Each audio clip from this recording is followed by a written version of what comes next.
I pledge allegiance to the flag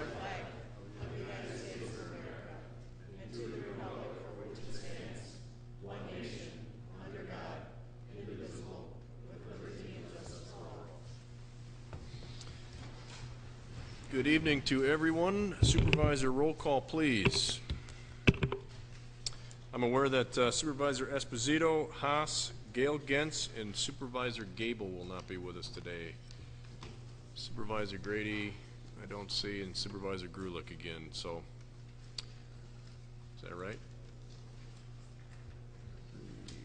24. No,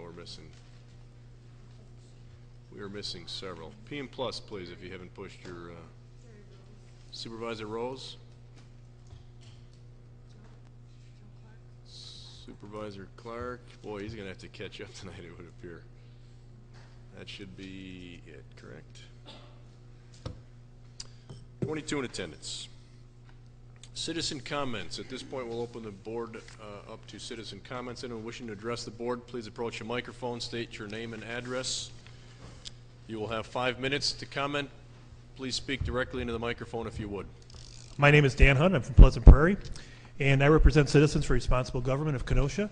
And I would just like to urge the board to consider acting on Act 65, which was recently enacted in the state legislature, which would allow bodies such as the county board to reopen negotiations with unions in order to ask them to contribute towards their health care and their pensions. Especially in these kinds of economic times, for taxpayers, these are real important considerations and issues.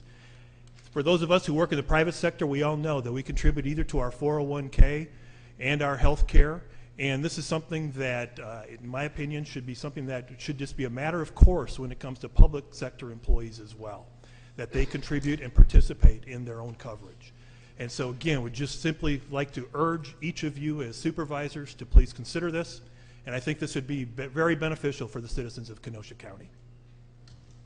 Thank you. Anyone else wishing to address the board? Any other public comments? Last call for citizen comments. Citizen comments are closed. Before we move on to the presentation by Velocity Consulting, I'm going to ask Ms. Winnett, nice to see you, to just very briefly explain to the supervisors what's on your desk relative to the survey specific to the reorganization of the county board and the feedback thereof. Thank you, Mr. Chairman. Tonight on your seats you'll find a very bright purple sheet of paper. I did that so you'd be able to find it. This is the evaluation that UW Extension is conducting on your behalf to review the committee board structure.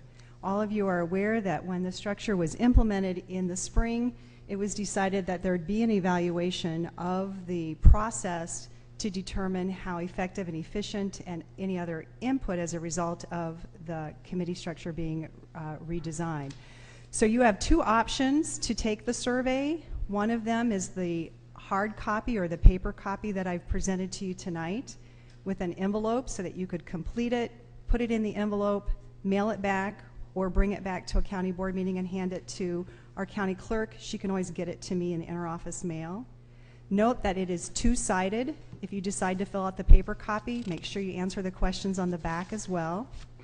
However, a second option is to complete the survey online. We're going to do this through what's called Zoomerang, and tomorrow morning I will send you all an email which has that link to that survey so that you could just click on that link, hot link. It'll take you directly to the survey. You can complete it online. It's real important, however, that you only complete one version. If you do the paper version, don't do the online version, and vice versa. So you do it one version. All your input and feedback will be completely confidential and anonymous. So if you do the paper version, please don't write your name or district or anything on it that would give us any indication of who sent that in. We want to keep it all confidential. We'll also be sending the survey link to county administration, which will be county department and division heads, and our youth and governance members. So we'll get that input as well, and we'll be able to sift out those comments so we'll be able to see complete results for each group. Any questions at this point? Teddy, I want to thank you again for taking the lead on this, as you always do when we have a challenge before us, and coordinating it. I recognize that we're asking to have these surveys responded by December 2nd, which falls over that 10-day national holiday we know is deer hunting around here.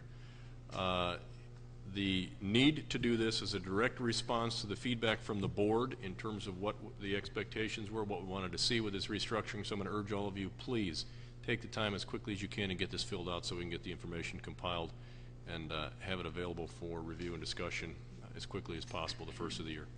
Again, thank you. Any questions? I'm assuming they can contact your office? Absolutely, please. Perfect. Thank you. Supervisor Rose, did you have a question or just a... Okay.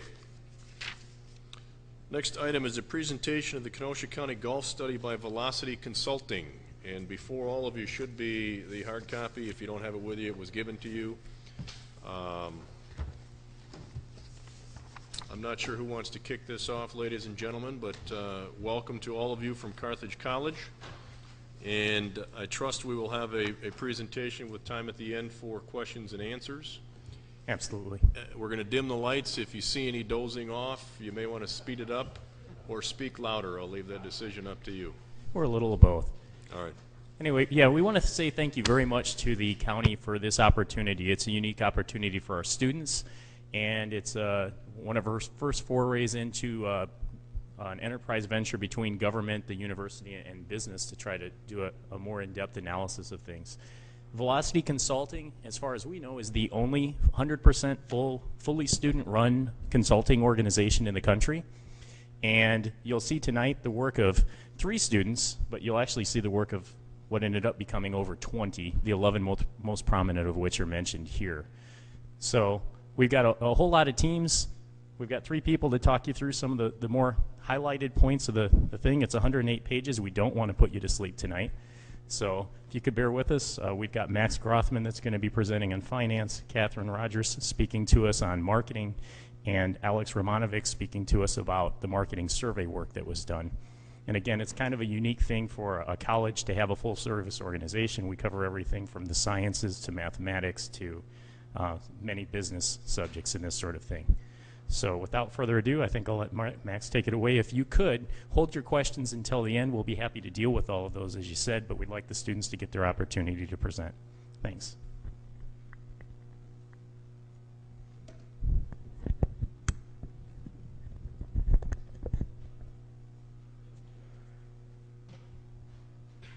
Good evening and welcome. Thanks for having us a lot. As Joe said, my name is Max Grothman. I'm a junior accounting major at Carthage. My title is the Chief Accounting Officer with Velocity. This is my 2nd year with the organization. Originally, I'm from Green Bay, Wisconsin, and nonetheless, I'm a huge fan of the 9-0 Green Bay Packers.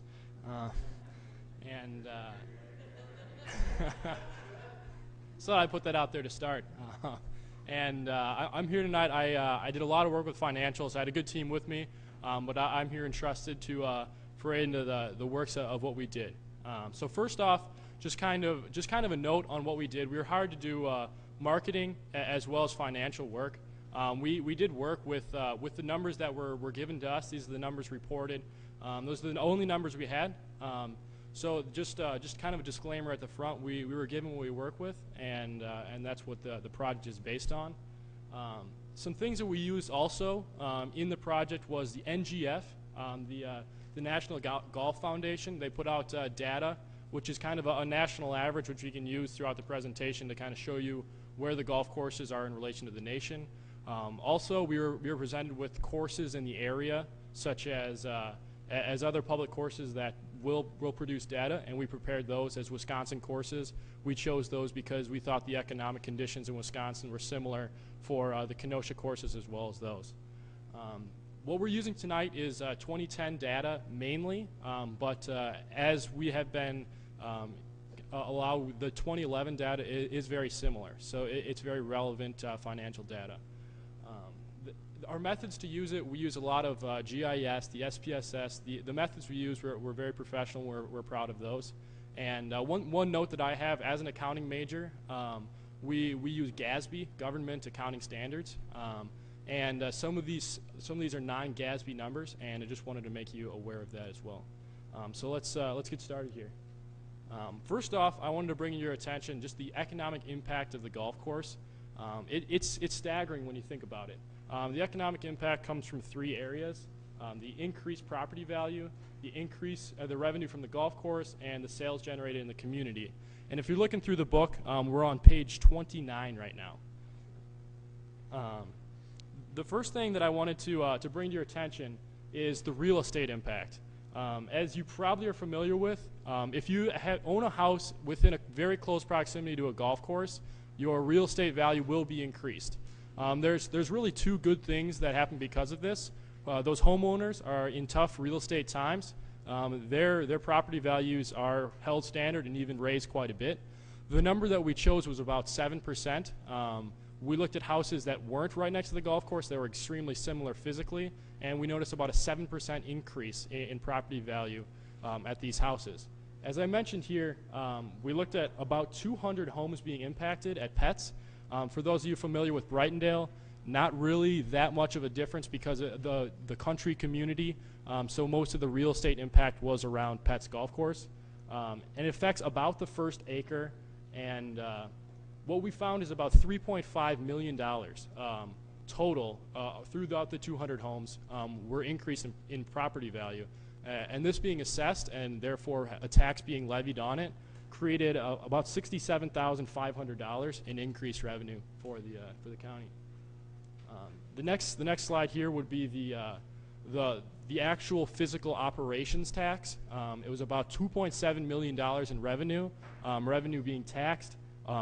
And also, besides that, the employees in the area also spend their money. So when the grounds crew cashes their checks, they go and spend money in the community as well. And as we all know, that's a financial multiplier as well. So about $2.7 million led to about $28,000 in taxes generated by the actual operations of the golf course. On the next slide would be the county sales. What this is as Alex will speak to, we took surveys, and we found that each golfer spent about $58.60 per golfer per golf round.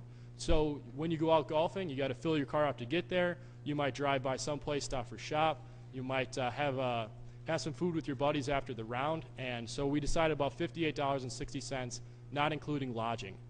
So if you multiply that $58.60 by the total rounds golfed, you're going to be at about $5.6 million. So that's the total sales, and the tax on that, we calculated about $13,000 in taxes generated on that. So in total, we're looking at approximately $108,000 of tax generated by these golf courses. So it's a great asset for the community, but for both people that want to get out there and golf, and also for the community as a means of making some tax revenue. The next slide we're going to look at here is kind of where that revenue comes from. I apologize, it looks like it might be a little small, so if you don't see it in the back, you can ask questions at the end. But there's really five places that the golf course pulls revenue from.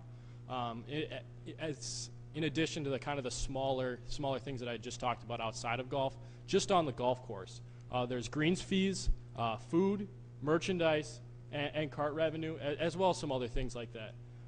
And I broke it down here. If you look at the pie chart down here, the majority of it obviously will be the actual fee paid to be on the golf course, as well as cart revenue and food playing a pretty big part where the actual merchandise is low. And I'll get to that in the next slide. If you're following along here, we're about slide 31, I would say. So the first thing I want to look at is the golf merchandise. What we're looking at is the pro shop and things that you would need to golf. So right now it's about 3% of revenue. Merchandise per round is how we did it. Total merchandise divided by number of rounds. So it's right now about 80 cents to 90 cents at Brightondale. And if you see, the purple is the real important one, the NGF number, and it's really lagging quite behind the NGF number. And I'm just bringing this to your attention. And in the marketing plan that Catherine will bring up, we'll talk more about that. And then also greens fees per round.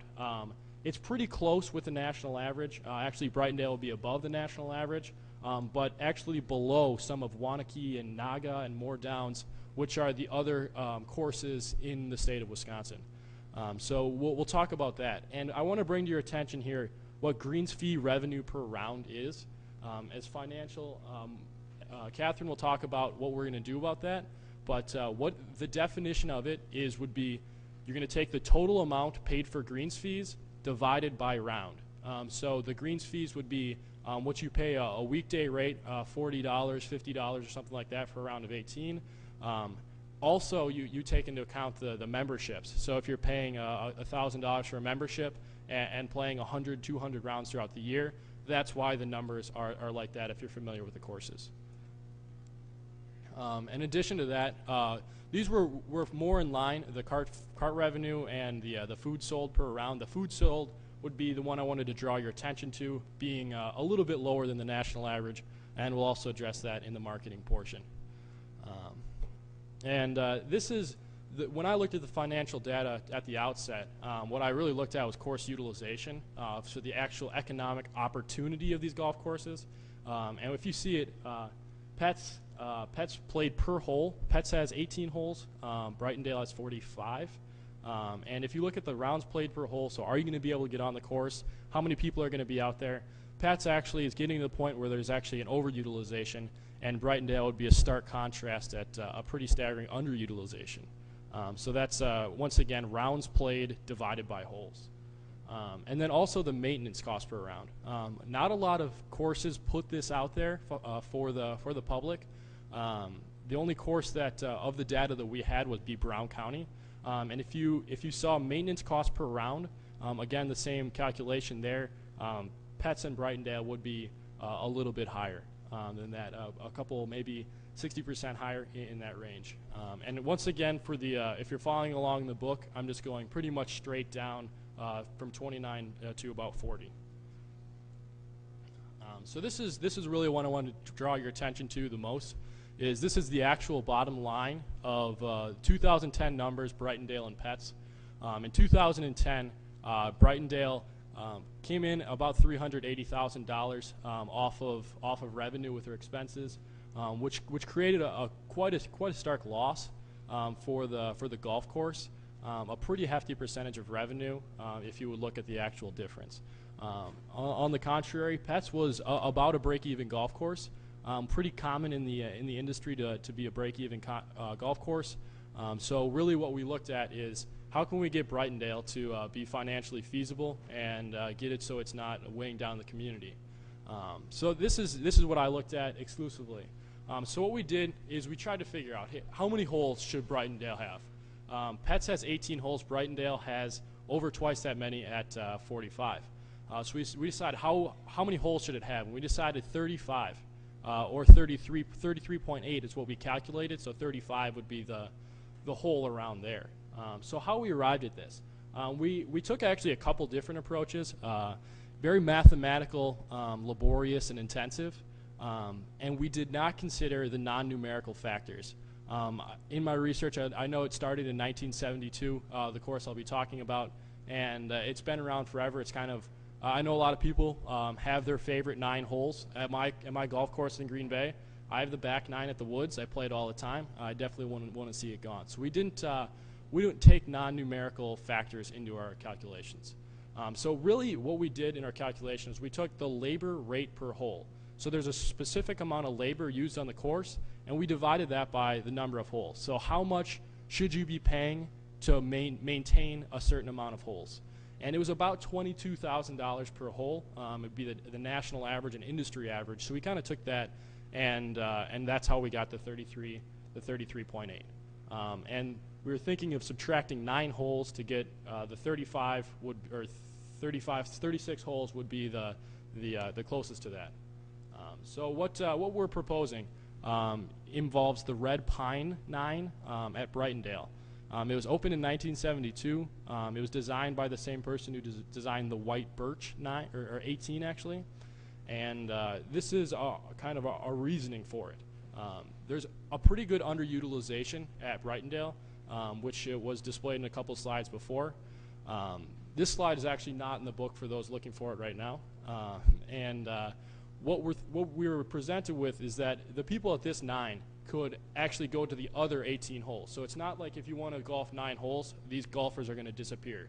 We decided maybe 30% of those golfers would disappear and go to other courses because of it. It might be their favorite 9. They might be a little uncomfortable with the other 18-hole courses. But we decided about 70% would remain with the course. And those would be the returning customers. Once again, it's a numbers-based approach, and it's just based on that.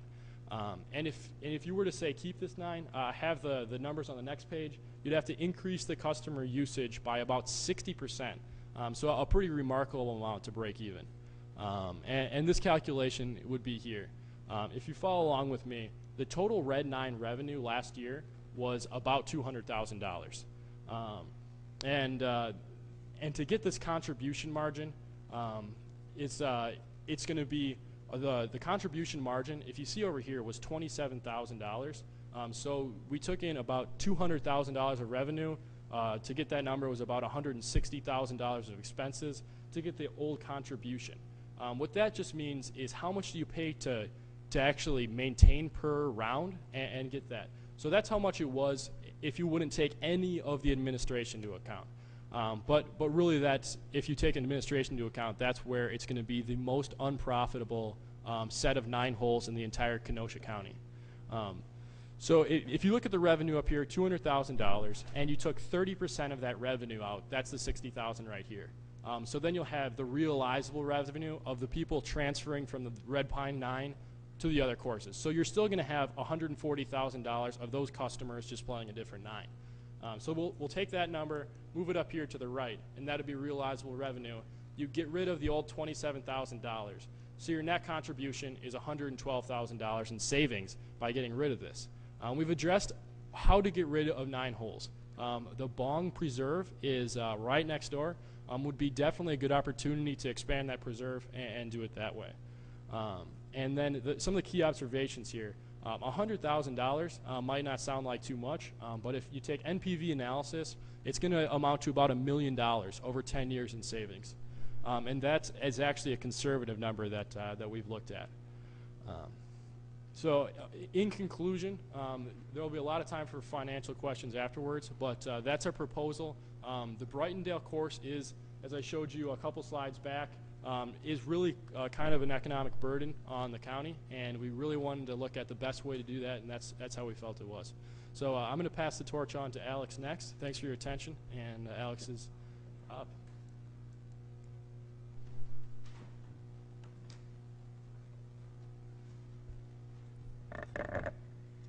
Thank you, Max.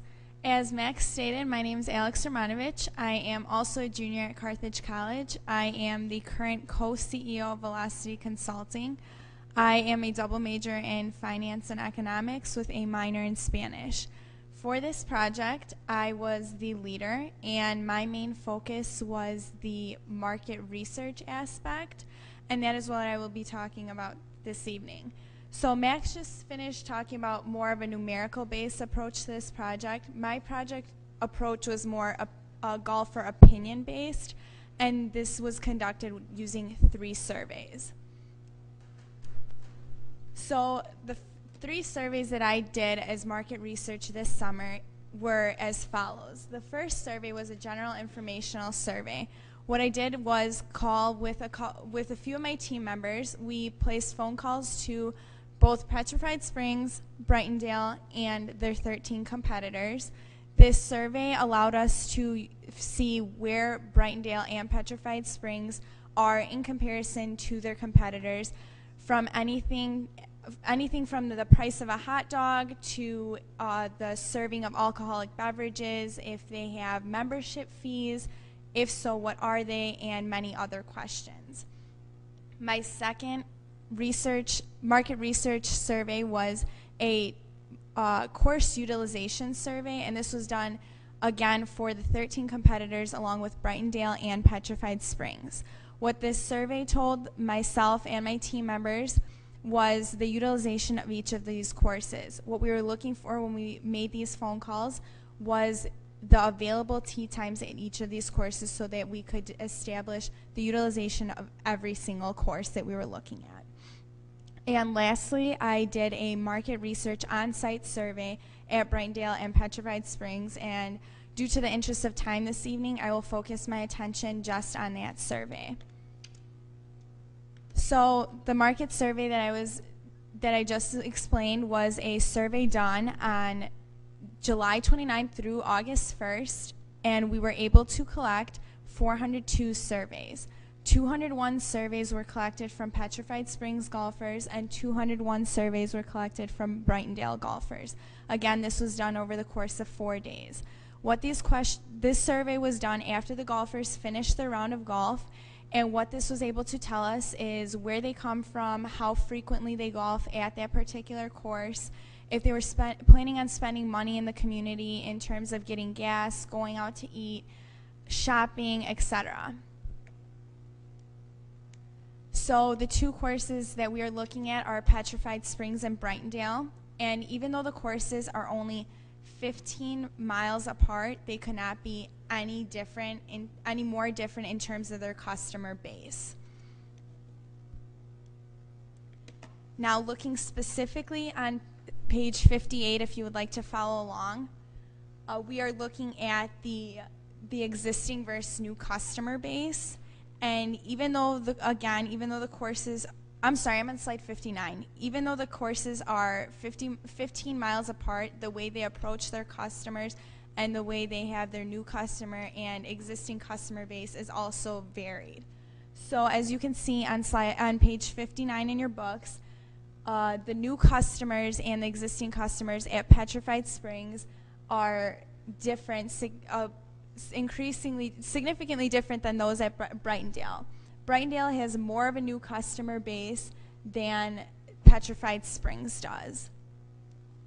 Breaking this down even further, we are looking at the current customer location on page 60. And what this is telling us is where the customers are located. And Brightondale, as you can see, has twice as many of its customers in Illinois. And now we are looking on slide 61, on page 61, at the location of the new customers for both Brightondale and Petrified Springs. Brightondale has less of its new customers coming from Illinois than Petrified Springs does. However, their existing customers, Brightondale's existing customers, are more from Illinois than Petrified Springs. Now we are looking at the top 10 zip codes on page 62. Brightondale has a more diverse customer base, as you can see, with only a third of their customers lying within a top 10 zip code range. However, Petrified Springs has about two-thirds of their customers living in a 10 zip code range. So this is showing you how concentrated Petrified Springs customers base is and how diverse Brightondale customer base is. This is a geographical distribution map of Petrified Springs' new and existing customers. To your left, you can see the geographical distribution of returning patrons to Petrified Springs, and on your right, you can see a geographical distribution of the new patrons to Petrified Springs. Now, on the next page, we're looking at Brightondale. We're looking at the same thing, the returning patrons and their geographical distribution, as well as the geographical distribution of their new customers. So if I flip back and forth between these two slides several times, you can see how much more diverse Brightondale's customer base is for both new and existing customers.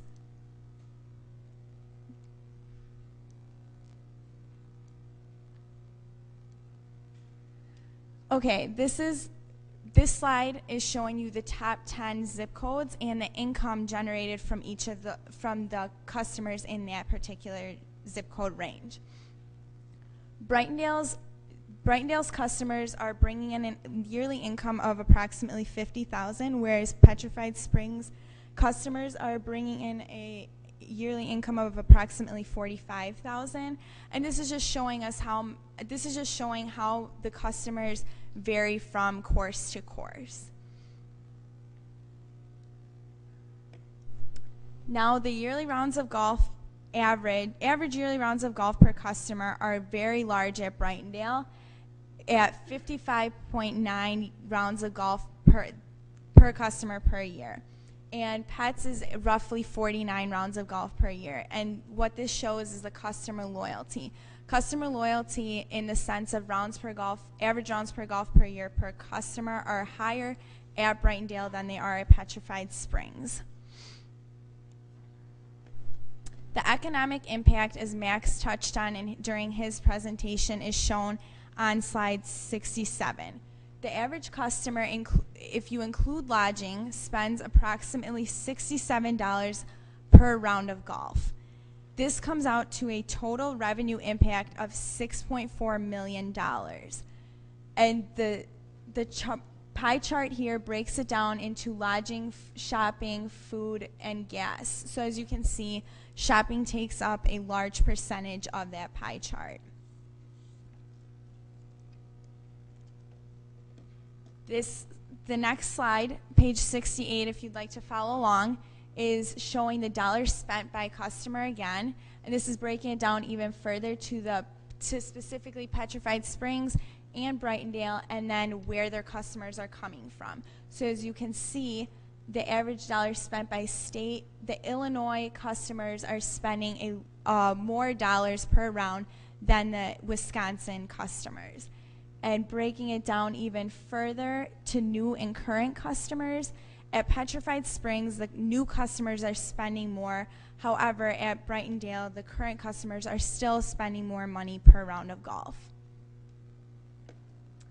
Now looking at dollars spent by type, Petrified Springs, their customers are spending most of their money on both shopping and food, while Brightondale's customers are spending majority of their money, approximately half, at shopping. What we can take from this is the location of each of those courses and how they aid to the customer spending. If you know, as I know from my personal experience when I conducted this survey this summer with a few of my team members, to get to Brightondale, we passed the Prime Outlets. I was going there to conduct a survey and not to golf, and I still pulled over, went to the Prime Outlets, and made a purchase. So it was really convenient for me just to make that additional stop on my way to the course. However, looking at the location of Petrified Springs, it is fairly close to downtown Kenosha. And as we all know, many businessmen come from all over Wisconsin as well as in Illinois to conduct business either here or in Racine. And a lot of the times what will happen is they will make golfing part of their business outing. So with that said, they might be spending money on lodging while in town, and that's how we derived this number for the Petrified Springs course. Now looking at page 70, we are looking at the customer loyalty for each of these courses. And this is just breaking it down into, out of all the times the golfers golf at each of these courses, this is showing how much of their time is spent at either Petrified Springs or Brightondale. And from that, we were able to note which customers are more loyal. So at Petrified Springs, out of all the times that golfers golf, 36% of their time was spent at Petrified Springs. However, at Brightondale, out of their yearly golfing, the golfers spent about 23% of their time at Brightondale. This goes to show that Petrified Springs golfers are more loyal customers than Brightondale's golfers.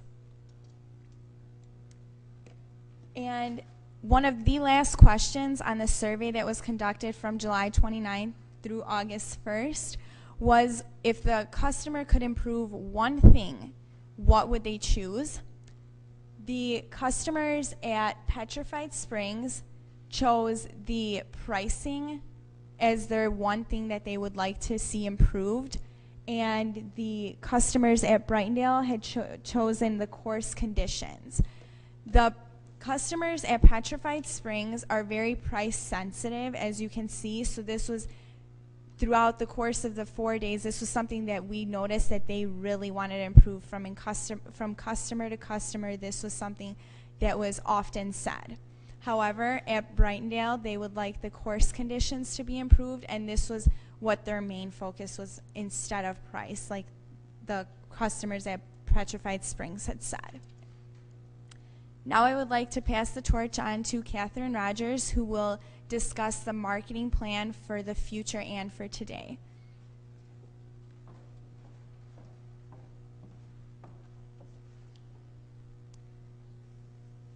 Good evening. My name is Catherine Rogers.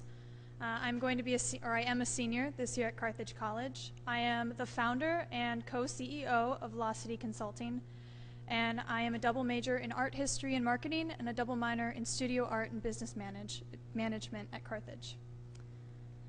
So, as we heard from Alex, the customers and courses at Pets and Brightondale have been treated the same, with the idea that they are the same customer and they're the same course, when even though they're 15 miles apart, like she said, they couldn't possibly be any different or be any similar, be any more different. For this reason, the marketing plan I'm about to show you has specific key issues and tactics with which we will address each obstacle facing the course, such as low golf shop revenue, low revenue per round, and the high maintenance costs. You'll also notice throughout the presentation that some of the tactics are the same and some are different. So I'll go over the ones that we go into more detail earlier throughout the presentation. And for those of you that have your book present, I will refer to pages and to the information that both Max and Alex have presented us with already. I'd like to begin with this. It is a strategic articulation map. It's on page 78. It is designed to assure that there is a strategic alignment within the plan. Most importantly, every key issue that is addressed has at least one objective and one tactic. It is essentially the whole marketing plan on one page. So if you don't feel like skipping around in the book, you don't have to. This approach has been used in Europe and the United States with companies like ABB Robotics, Case, Snap-on, and Miller Brewing. And this SAM approach is proprietary to Velocity Consulting. The key issues were identified through both Alex and Max's research. In addition, other key issues were identified during the marketing survey and other data sources. Throughout this presentation, I will highlight some of those issues and go into more detail. So on page 79, you will see our key issue of the golf shop revenue is low. The data shown clearly shows that Pets golf shop revenue are far below that local golf shop averages. Pets underperforms in the national average by over 207%. The golf shop revenue makes up only 3% of total revenue per round, and many attempts have been made to remedy this situation, but there has been very limited success. So to increase the revenue on the on-site golf shop, we recommend outsourcing this golf shop. An example would be to have Golf Galaxy or Dick's Sporting Goods come in and take control of the golf shop. The financial arrangement could be structured as purely a rental arrangement or a combination of rent and commission. And then if outsourcing is not possible, a complete store reset should be contracted by a retail expert. The next issue I will talk about is on page 79 and 80. It's the low greens fee revenue per round and the current customer base being very price sensitive. The data shown clearly shows that Pets is underperforming in all courses in this competitive set. 40% of Pets customers complain about the price. You see this right here. Even when Pets offers some of the lowest and most competitive course prices in the area.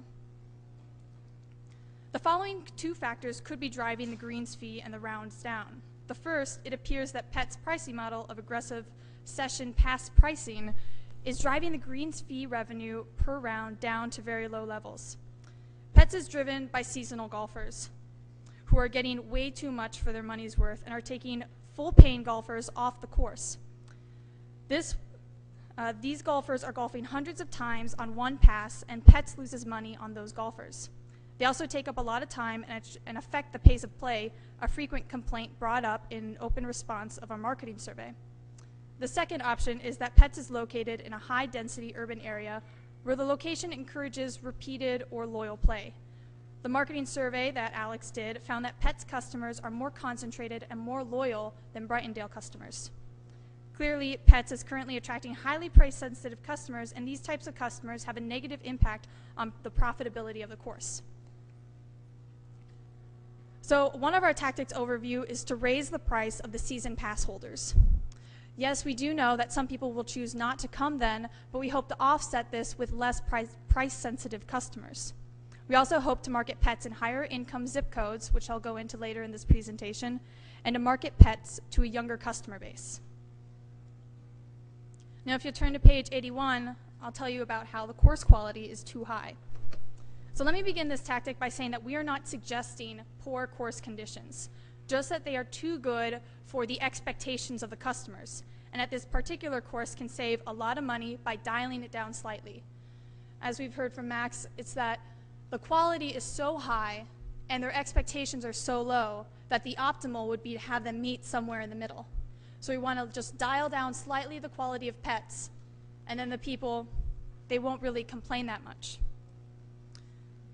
The quality of the course does not appear to be an issue with the pets customers, although 30% of the customers did mention that course conditions, instead of talking about the quality of the course, they talked about ways to improve the experience, such as change a par or move a hole. And you can see this information on page 100 of your booklet. Only 11% of these customers were specific with course conditions, i.e. Cut the greens or fix greens or cut grass. And then 52% of the Brightondale customers, you'll see this later on, were the opposite. They want poor, or they mentioned poor golf cart paths or to cut the grass. This obstacle correlates with the cost of the course maintenance. Maintenance expenses are higher than expected, and unfortunately, only one other area you can see here is the Brown County. We were only able to find course maintenance fees for that one county, but you can see, even though there's only one, we are far above their averaged amount. So what we suggest is that you lower the quality of the course. This tactic requires pets just to gauge the level of their customers and lower the course quality to meet that need. You'll see more of this information on page 87 of your packet. Because the course is short and urban, it won't appeal to the higher level golfers, so throughout this marketing plan, we're not even going to bother pursuing them. The maintenance expenses are too high for the quality desired, and the grounds crews should consider, and for input or specifics about this part of the plan, the grounds crew should be considered, and they'll have suggestions. And now if you stay on page 81, you'll see that we have an issue where we're attracting lower and lower income customer base. Now, throughout this survey, I'd like to say that we did not ask for the age, because asking the age or other personal questions can affect the response rates. So we base this information on observation and the information provided for us by the staff. Studies have shown that as consumers age, they live on a fixed income, they are more sharply focused on value, and they have increased sensitivity to affordability. All of these factors in general tend to drive older customers to be more price sensitive. Our objective is to attract younger golfers. You can see our tactics over here on the right. Our first tactic is to host a junior-junior tournament. Creating these partnerships in these tournaments will attract parents who have the purchasing power in a family household. This tactic requires the creation of an event where children golf in a tournament, and this event will be family-friendly and will attract the higher income zip codes. We also hope to host an annual regional golf high school tournament, and this event will be played host to all high school aged golfers in the area and will be different from the regular high school season. Possible sponsorship could come from SC Johnson or other local businesses in the area. Our other idea you can see here is to create the Good Grades Reward Program. This program is similar to a loyalty program where students bring good report cards or transcripts and receive free golf or some other discounted rate. It's similar to the Pizza Hut reading program, or if any of you have kids that like Chuck E. Cheese, you have the good grades and the tokens program. So the great thing about the county is you have this advantage being owned by the county where the program can be integrated through the schools. The certificates are in the school for the kids to get, and they can bring to the course. So it's not something the course would manage exactly. Stipulations could also be created to fill the pets' low times, such as free tea times from 11 to 3, an issue that they've mentioned to us before. The creating the rewards for students would get good grades to have the potential to generate great publicity and community goodwill for pets as well. So it's a great PR program. Our other suggestion is that you create a partnership with local colleges and high schools. This tactic requires pets to be on the schedule for college and high school golf tournaments.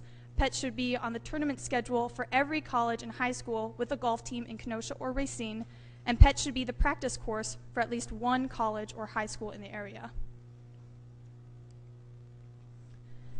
Now, if you turn to page 85, I'll start talking about the revenue per round and one of the more controversial issues which I brought up earlier. As you see, the revenue per round is considerably lower than that of other golf courses. This is something that Max talked about earlier. Pets underperforms in the national average by 24.3%, and based on the 2010 data, if Pets revenue per round were at the national average, an additional $257,912 would have been realized. So one of our suggestions is to raise the price. If you're concerned with this or if you'd like more information, turn to page 85. The price should be raised for season pass holders. Like I said earlier, our golfers are getting too much for their money, and they prevent full-paying customers from using this course. Now, like I said earlier as well, we understand that we'll lose the price-sensitive customers, but we're expecting to fill the void with non-price-sensitive customers, and other price increases should be considered as well throughout the course. And then what we expect is that people will still pay for the convenience of Pets being the small course in the urban area. We also hope to introduce the golf passport. This is an issue that this is an obstacle I have had to overcome recently, where this past summer I was learning to golf, and my golf instructor told me that you want to practice on a driving range before you go to the actual course to get out the quote-unquote the bad shots or the angry balls. So I went to Pets because that's the golf course I knew about, and after talking to at least 2 employees, the most detailed direction I got was turn left at a tree. And so I didn't know where Brightondale was, so I didn't even go to it. So we have to get people from Pets, who is running beyond capacity, to Brightondale, who is running far below capacity. The creation of this golf passport would encourage golfers to visit the sister course, Brightondale.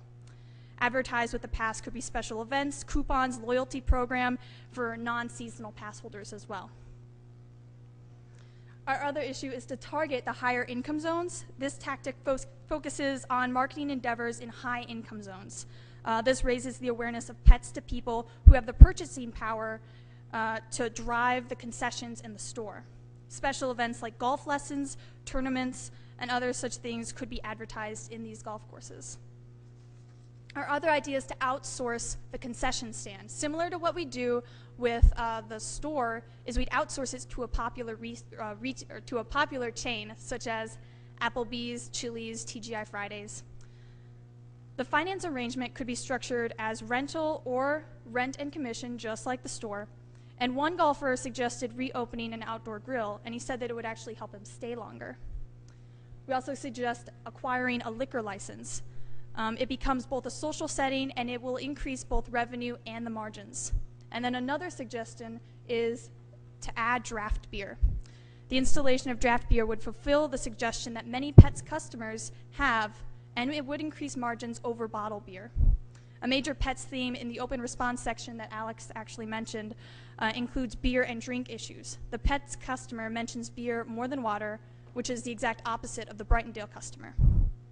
Draft beer would also encourage customers to stay longer, in which case they would spend more money at Pets. Now I'll go into the marketing program for Brightondale. For those of you that would like to see the SAM approach for Brightondale, it's on page 89. Many of the key issues you'll notice are the same as Pets, but because they are different, and as I've described before, the customers are different, the loyalty is different, I'm going to go into detail more on exactly what objectives we have and how we plan to create them. So as you can see, once again, the golf shop revenues are low. We're going to have a very similar approach where we outsource the golf shop and advertise the price matching of the golf shop. This is interesting, as we've seen from Alex, an obstacle that Brightondale has to overcome. Their customer loyalty is low. If you'd like to see more on this, it's on page 90, the very next page.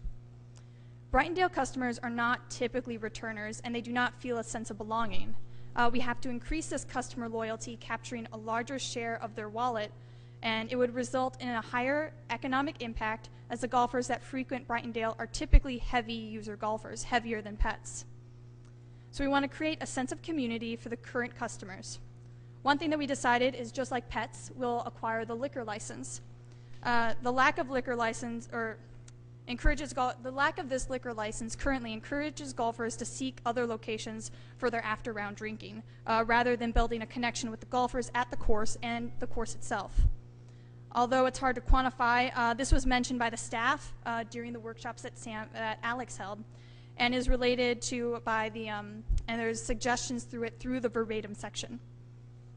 This would create a sense of community and would increase the loyalty and should increase revenues per round as customers relax at the clubhouse after they go golfing. We also suggest that you build an outdoor patio space. Creating an inviting patio would encourage customers to stay and spend more. This patio, in conjunction with the addition of the liquor license, should generate revenues with high margins and build the sense of community. Something that Velocity is actually excited about is the loyalty program. Our idea is that golfers can get a card similar to Anthropology, or if you have any rewards cards at Pick and Save or something, and use it to record their sales and their rounds. And with each purchase, they move closer to a higher level. So for instance, you have a bronze level, a silver level, and a gold level. And you start with small identifiers or small prizes, and then you move up to nicer rewards and prizes. They can be small things like signs on a golf cart, and then it's instant advertising, and while you're golfing, you see the golf cart and you ask your friend, where did you get it? Another suggestion that we actually had in the verbatim section is the coolers in carts. They want coolers to put their beer in. They also suggested GPSs in golf carts. So the more that you golf and the higher your loyalty to the program, then the better cart you get that point where you get your photo on a wall, and then it creates this sense of community and it encourages them to come back. You also see this in our Wall of Fame section. Loyal golfers have their names and photos listed on a Wall of Fame under several levels, i.e. that like semi-pro, if you want to give like cool things, to the silver level. And it's based on the number of rounds played in a year or their career. If you want to see the specifics of this plan, please turn to page 95. And the Wall of Fame is placed for subjects of golfers to bond over, as well as point to differentiate Brightondale from the highly saturated market, as you can see from the rest of our data. We also suggest the All-Star Tournament for these Wall of Fame members. The All-Stars will include local celebrities and other people from the community, and the All-Star Tournament will allow Gold members to meet and mingle with other Gold member customers. The tournament would be only for the Wall of Fame members, and it would create an air of uniqueness for the regular Brightondale customer. Something that Velocity Consulting is actually currently working on is the Granger League. This calls for Brightondale to cooperate with Granger Inc., and it would be sponsored by Granger for free.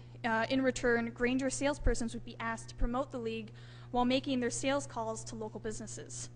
This has the potential of reaching huge numbers of businessmen, since Granger has an extensive sales network focused solely on businesses. This has actually spurred the idea of another Velocity issue, or another Velocity opportunity that we have discovered, and I'll discuss that at the end. That's not in your book. Once again, maintenance expenses are too high. As you can see, I have the Brown County numbers. They were the only one that we could find. But another addition here is, in the verbatim section, their course conditions is far higher than that of pets. It's at 52% right now. When asked if you can make one change to improve your experience at this course, what would it be? 29% of all responses had to do with the condition of the cart paths alone. You can see this on page 103 if you want to see what all the responses were. This is a simple response that would take care of a large amount of that 52% number. If you reduce the number of bunkers to lower the cost of maintenance on the bunkers, this would also lower the maintenance costs as well. Also, outsourcing fertilizer costs to either reduce the cost by purchasing at volume, discounts, or using cheaper alternatives was another idea we came up with. But just like at pets, you want to consult the grounds crew before making any final decisions. If you turn to page 92, I'll talk about the revenue per round and how that's low at pets. Very similar, or how that's low at Brightondale. Very similar to pets, we want to raise the prices. The explanation for that is on page 96. Other price increases should be considered, and customers, less price-sensitive customers, will be encouraged to come here. Based on the 2010 data, if if the national revenue was if the national revenue per round was reached, an additional $135,456 would have been realized. This is something that is different from PETS. Like I said earlier, PETS is running at capacity, whereas Brightondale is running far below capacity. Brightondale's 45 holes are typically not operating at capacity, and this results in lower revenues across the board. The chart here shows the rounds played per hole and the difference in the amount realized. Brightondale underutilization is 89% less than PETS. If Brightondale utilization rate were the same as PETS, Brightondale rounds would increase from 54,400 to 102,816. Clearly, this would have a tremendous impact on profitability. One thing to do to address this obstacle is introduce the Golf Passport program at PETS that would raise awareness of Brightondale and encourage usage. Previously mentioned, the creation of the Granger League will get more customers to the course consistently and will make sure the field is filled.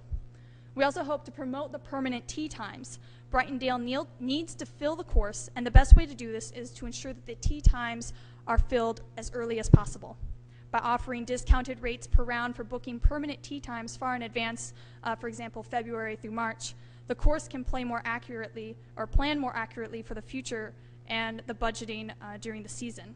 It should also be a priority to inform current golfers about the opportunity to invest in a permanent tee time and to make a connection. I talked about the loyalty program. The loyalty program could have, for example, one of the card members gets early pick of tee times or a discount on the tee times. We also hope to advertise the driving range. As my golf instructor said, a driving range is a large asset, and not all courses in the surrounding area have an adequate, or in some cases, any practice facility. The driving range is a very important feature, and it's currently not being sold as well as it should be. So like I said earlier, not in this book, but something we were working on while working for the Granger League is an opportunity arose through one of our research colleagues for a Doctors and Physicians League. And Velocity is currently looking into this opportunity. And at this time, we're also working on the Granger League loyalty program as well. So look for that in the future. Now for closing remarks, I'd like to introduce a marketing professor and the guide through Velocity's founding, Professor J.J. Shields.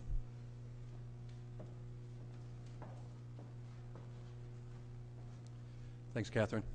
First of all, I'd like to just say thank you to the Kenosha County for this opportunity for Velocity Consulting. Because of this opportunity, the students at Velocity Consulting have had a great opportunity to learn about the real world and to be in this setting to present it to you. We are going to open this up for questions, but I would like to make one point, and I think it's very important, is the fact that we were asked by Kenosha County to look at this situation along two dimensions, financial and marketing. And the recommendations that we put forth tonight are focused on those two dimensions only. And we realize that as the county has to make decisions, that there are much more important or other factors that need to be taken into consideration, which we did not look in at all. So with that, I ask the presenters to come up, and we'll open up for some questions. Well, first of all, you have to realize that anyone who's going to see this presentation this evening in the public is going to hear two things, and I believe they were both stated by Ms. Rogers, if I'm not mistaken. One is raise the pass fees, and the second was cut back on the condition of the course. So we'll take that heat as soon as they get here to speak under citizen comments, but that's just the way it goes. That's all they'll hear. At this point, we'll open it up to questions. Supervisor Rose. All right. Thank you, Mr. Chairman. First, I want to compliment the Carthage College and the Velocity Consulting. We frequently have consultants from various parts of the country on various issues. At least in my view, this has been the very best. The presentation was articulate. It was the most descriptive, the most clear, and same with the written report. Easy to read, crisp, and to the point. And I would suggest that those other consultants ought to take a lesson here is one to be learned. Agreed. Now, on the first to discuss and question at least what you call the red 9, what I call in the red 9. This is something that I have advocated for a long time, is reducing the size of the golf course. What course, public or private, that you know of, runs 63 holes, 18 at one, 45 at another? Did you come across in your survey anything like that? I looked at a variety of different courses. I didn't see, I know there's some large courses in Milwaukee, but when you get to the big courses, they start to become country clubs. And country clubs will have a gigantic number of holes, but I haven't seen such a disparity when I was looking at them. So you found no public courses like this? Yeah, we looked at 15 courses exclusively, and none of the 15 that we looked at were like it. Now, you've described saving $100,000 by reducing this in red 9. What would happen if you reduced Brightondale to, let's say, 18 holes? So you ran 18 at Pets, 18 at Brightondale. The exact financial projections on that are, we did not look at that. It would completely change the dynamic of the course, I would say. If you looked at it, although the utilization was low, there still was a large number of rounds. I'd say about 60,000 rounds played at Brightondale, but rounds per hole would be the thing that would be low. So we actually did not look at what would happen at 18. I'm guessing the actual taking away of the land would be kind of immense then, because the actual square footage you would have to get rid of would be quite large in that case. All right, did you take a look at reducing it down to, let's say, 27 holes? What we did was when we were looking at the hole optimization, I can bring you to the slide here. I think probably the best way to do it is to start again, maybe. Yeah, could you give me the slide like 8? When we looked at the optimal number of holes, there was a couple different ways that we did it, and actually a couple different of my colleagues did it a couple different ways. One way that actually was figured out was they wanted to get rid of about 20 holes, and they used the cost driver is what we use in accounting. That I would say the cost driver would be the labor to staff the holes. If we looked at a different cost driver of the actual amount of rounds and interest, that'd be more of a market demand approach. And the market demand, it's if you looked at the Brightondale course, it's out in Kansasville, Wisconsin. So there's not a whole lot of people out there, for one. And it's, like we said, it was a very urban people coming to the golf course. And there was interest in actually reducing it more than just by 9 holes. But the recommendation that we found, probably the most fitting was 9. But if you would want to take maybe 18 or 27 holes away, there probably would be a rationale behind both of those points. You didn't study reducing it other than the 9 holes, is that correct? Hi, sorry to step in. It'll happen now and then. I'm Joe Walsh, chair of the business school. So what you saw is the work of, you've got one student trying to speak to 5 others' work up here, so from time to time, forgive me if I interject for a second. But yeah, we didn't take a look at those numbers in precision. What it does is exactly what Max said. You changed it from a destination now into something that's 18 holes out in Kansasville, and we thought at that point it's a whole different study than what we were commissioned to take on. One of the points that I noted in your discussion was you said there were the high maintenance costs versus there should be better conditions at Brightondale. Did I hear that correctly?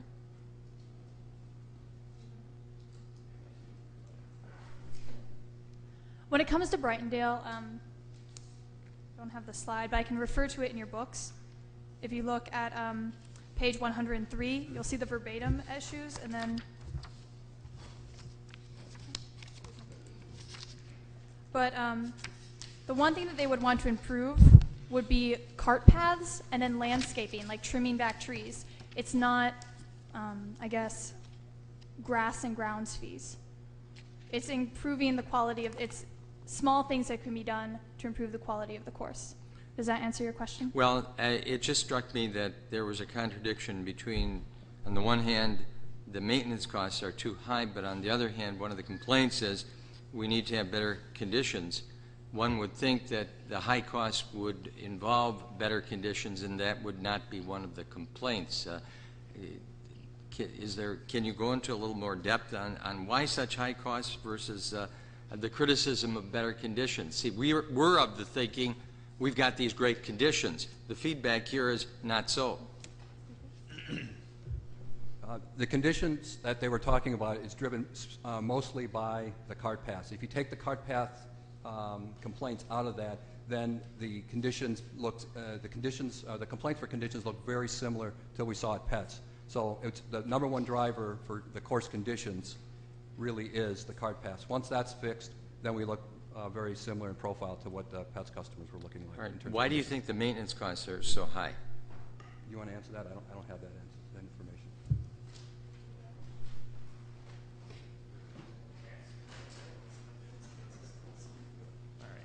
I'm not trying to step on students' toes, so apologies, we didn't know where this would lead. But maintenance cost issues, if you take a look at them, there's a couple of reasons. One, quite frankly, the courses are older. I mean, you have maintenance issues that you don't always have across the country with newer courses being built. Two, there's a really large increase in supplies expense if you get down to the line item breakdown. And I know one student spent a long time trying to figure out the line item detail, which we don't have a complete breakdown of why supplies expenses, I think, doubled over a 6-year period. And so part of that, of course, deals with whatever kind of contracts that you've locked in as a county, which is beyond the ability of the golf course itself to control, and part of which is really beyond the scope of our ability to take a look at. We don't get the day-to-day operation data. Do you have an opinion as to why the golf shop is not being maximized? The revenue there is not being maximized. I understand the Dix is a good idea, and the others, but why can't the people running it? Why aren't they doing a good job in increasing revenues and making some money there? There's when it comes to retail stores, people often think of we've been trained, I guess, with the Sunday ads to believe that large retail stores are always going to be less expensive, like the Dick's. I personally have a little card to get a discount there, rewards program, versus the small little boutiques. And so if you go to a golf course, you're going to think that the idea is that when you're there, it's for they can charge you for convenience, kind of like Pets, like I said earlier. But that's why we want to advertise the price matching. It's that people don't understand that the prices you get there are the exact same you get at a big retailer. It's the same idea for, you see this in large stores such as Walmart. Sometimes you can find lower prices elsewhere, but you're trained to think that because it's larger, or Sam's Club, something like that, you're trained to believe this. This is something that we encounter in marketing often, and that was one of our issues that we came up with. Thank you. Thank you. Thank you. Supervisor Noble. Thank you. Yes, very nice report. A couple of questions. Well, first of all, the Pets. I mean, you said 40% of the people at Pets complain about the price, but yet you recommend raising the pricing, and also that we market to a higher income people.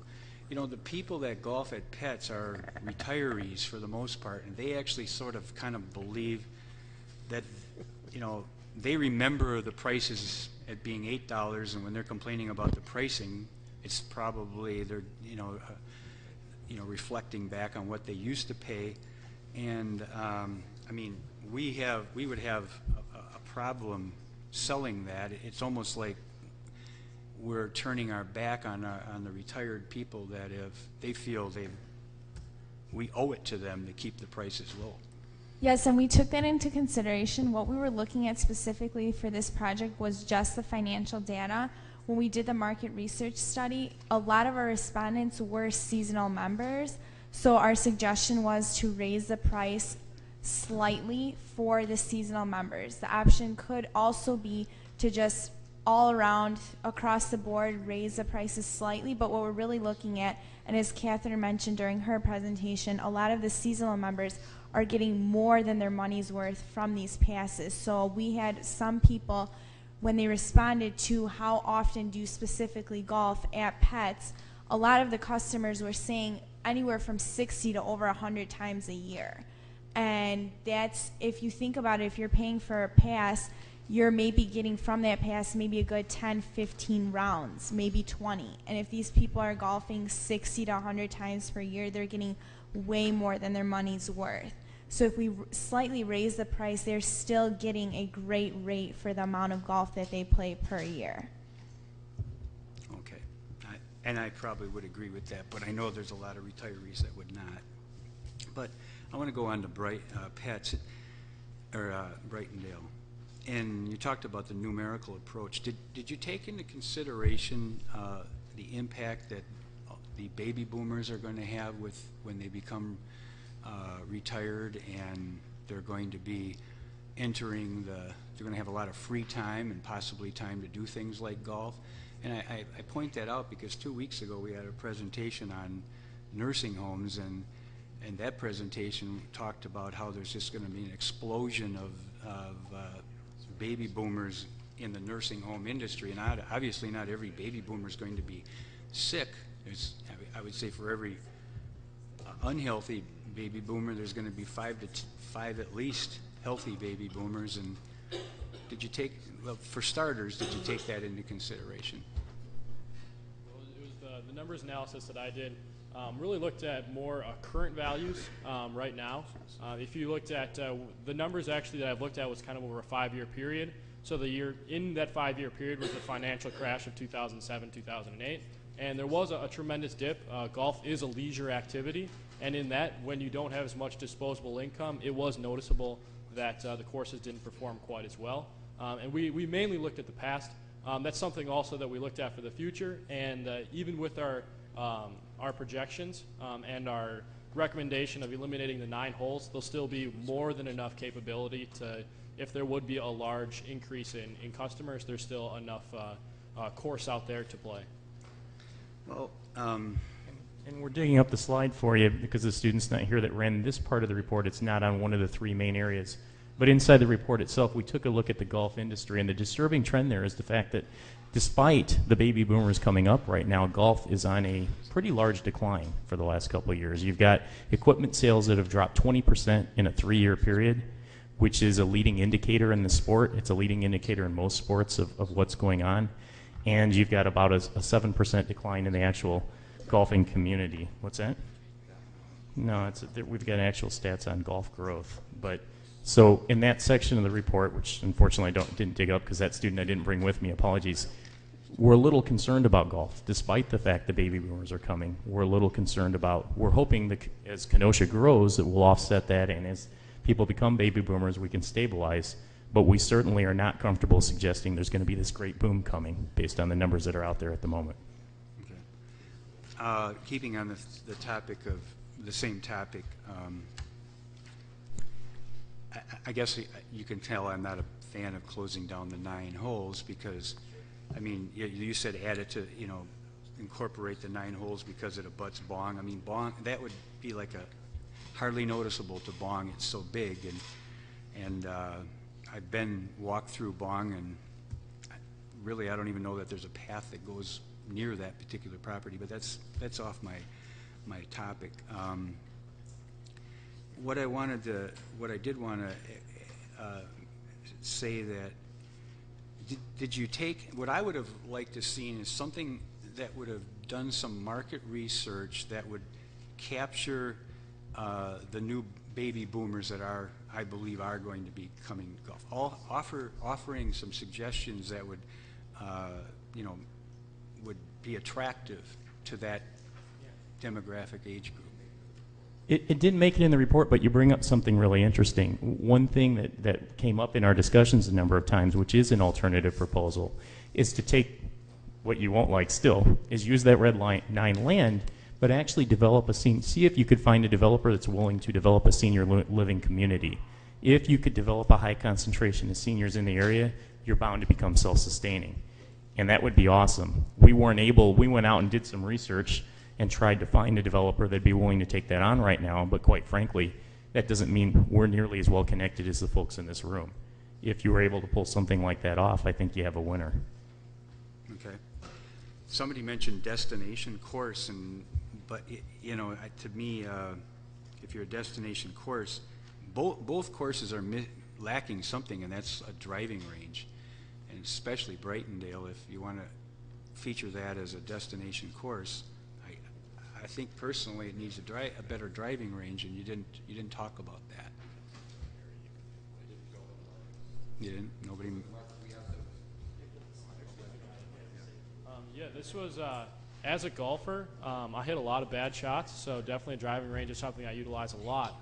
And what I looked at was that was going to be one of my first recommendations is let's get a quality pro driving range in there. And what I looked at was a couple business plans, actually. That's public domain where it's a business plan driving range. And it takes about 25 years to become profitable once you make all the capital expenditures to create a state-of-the-art driving range. And the revenue on driving ranges is low. When I want to go hit a bucket of balls, it doesn't matter whether I'm hitting them off my backyard into the lake or whether I'm hitting into a golden arch. You're only going to be able to pull maybe $5 to $10 a bucket of balls. And with these immense capital expenditures, as a driving range needs approximately 300 yards and a pretty wide foray of land, you're going to need to maintain that. And the actual financial pros and cons, I did a kind of a CVP, cost volume profit analysis, and it really didn't make sense with the current customers unless there would be an increase in customers to facilitate a large driving range increase. Mm-hmm. Okay, this is somewhat my philosophy, but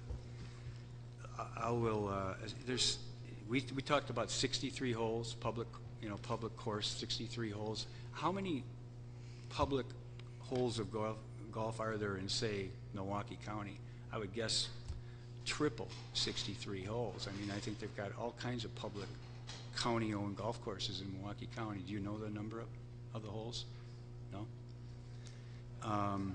My point. We just dealt with the 13 competitors that were identified and the Brightondale and Petrified Springs.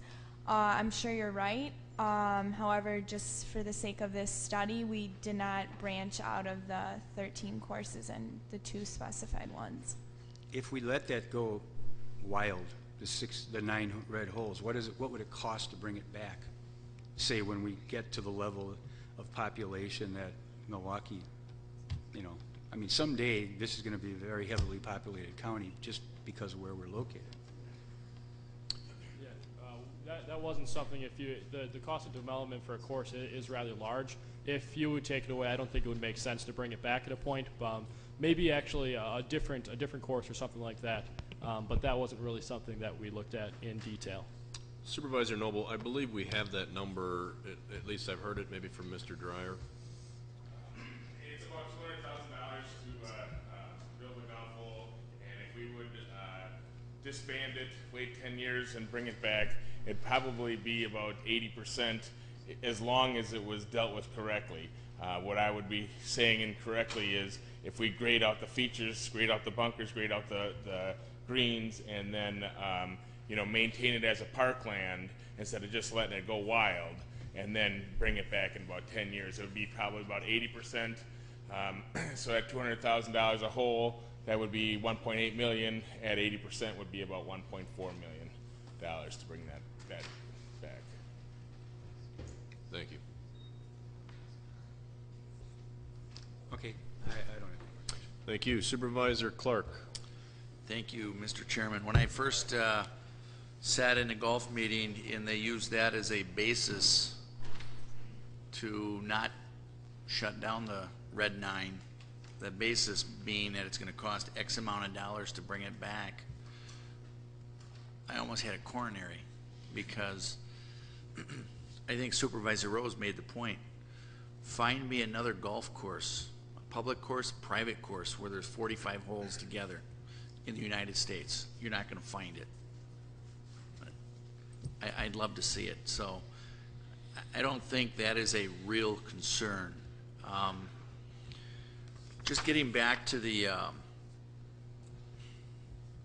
economic impact. When we had the casino, they utilized some sort of multiplier based on the wages or based on the revenue or the net win.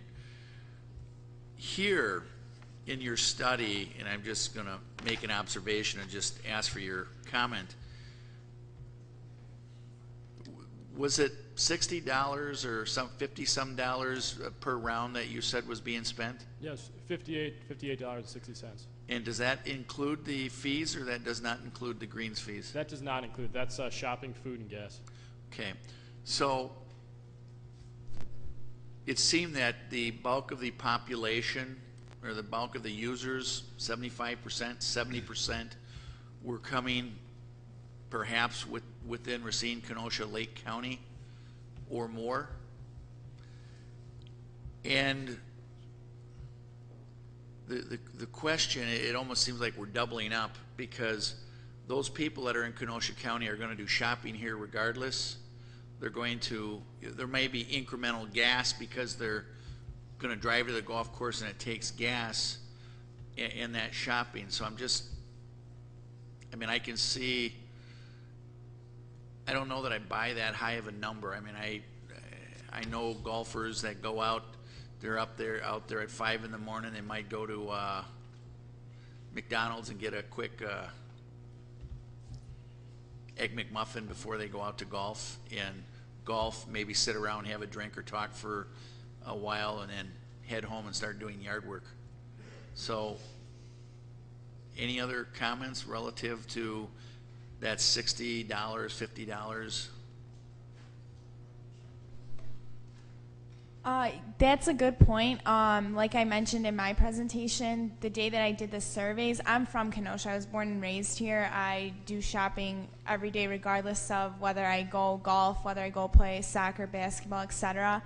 But the fact that I was just going to Brightondale, passing prime outlets to conduct a survey, not even golfing, just I think it's the convenience of what you're passing, what you're seeing on your way to do this golfing that draws your attention. So we were just looking at what these customers are doing as part of that specific day, not just on a general basis when they golf. Just we talked to the customer after they finished the round, asked what they were doing prior and what they were planning on doing after as far as spending. So yeah, the only statement I could make is we were just saying specifically that day were they planning on spending money because they were out golfing elsewhere in the community.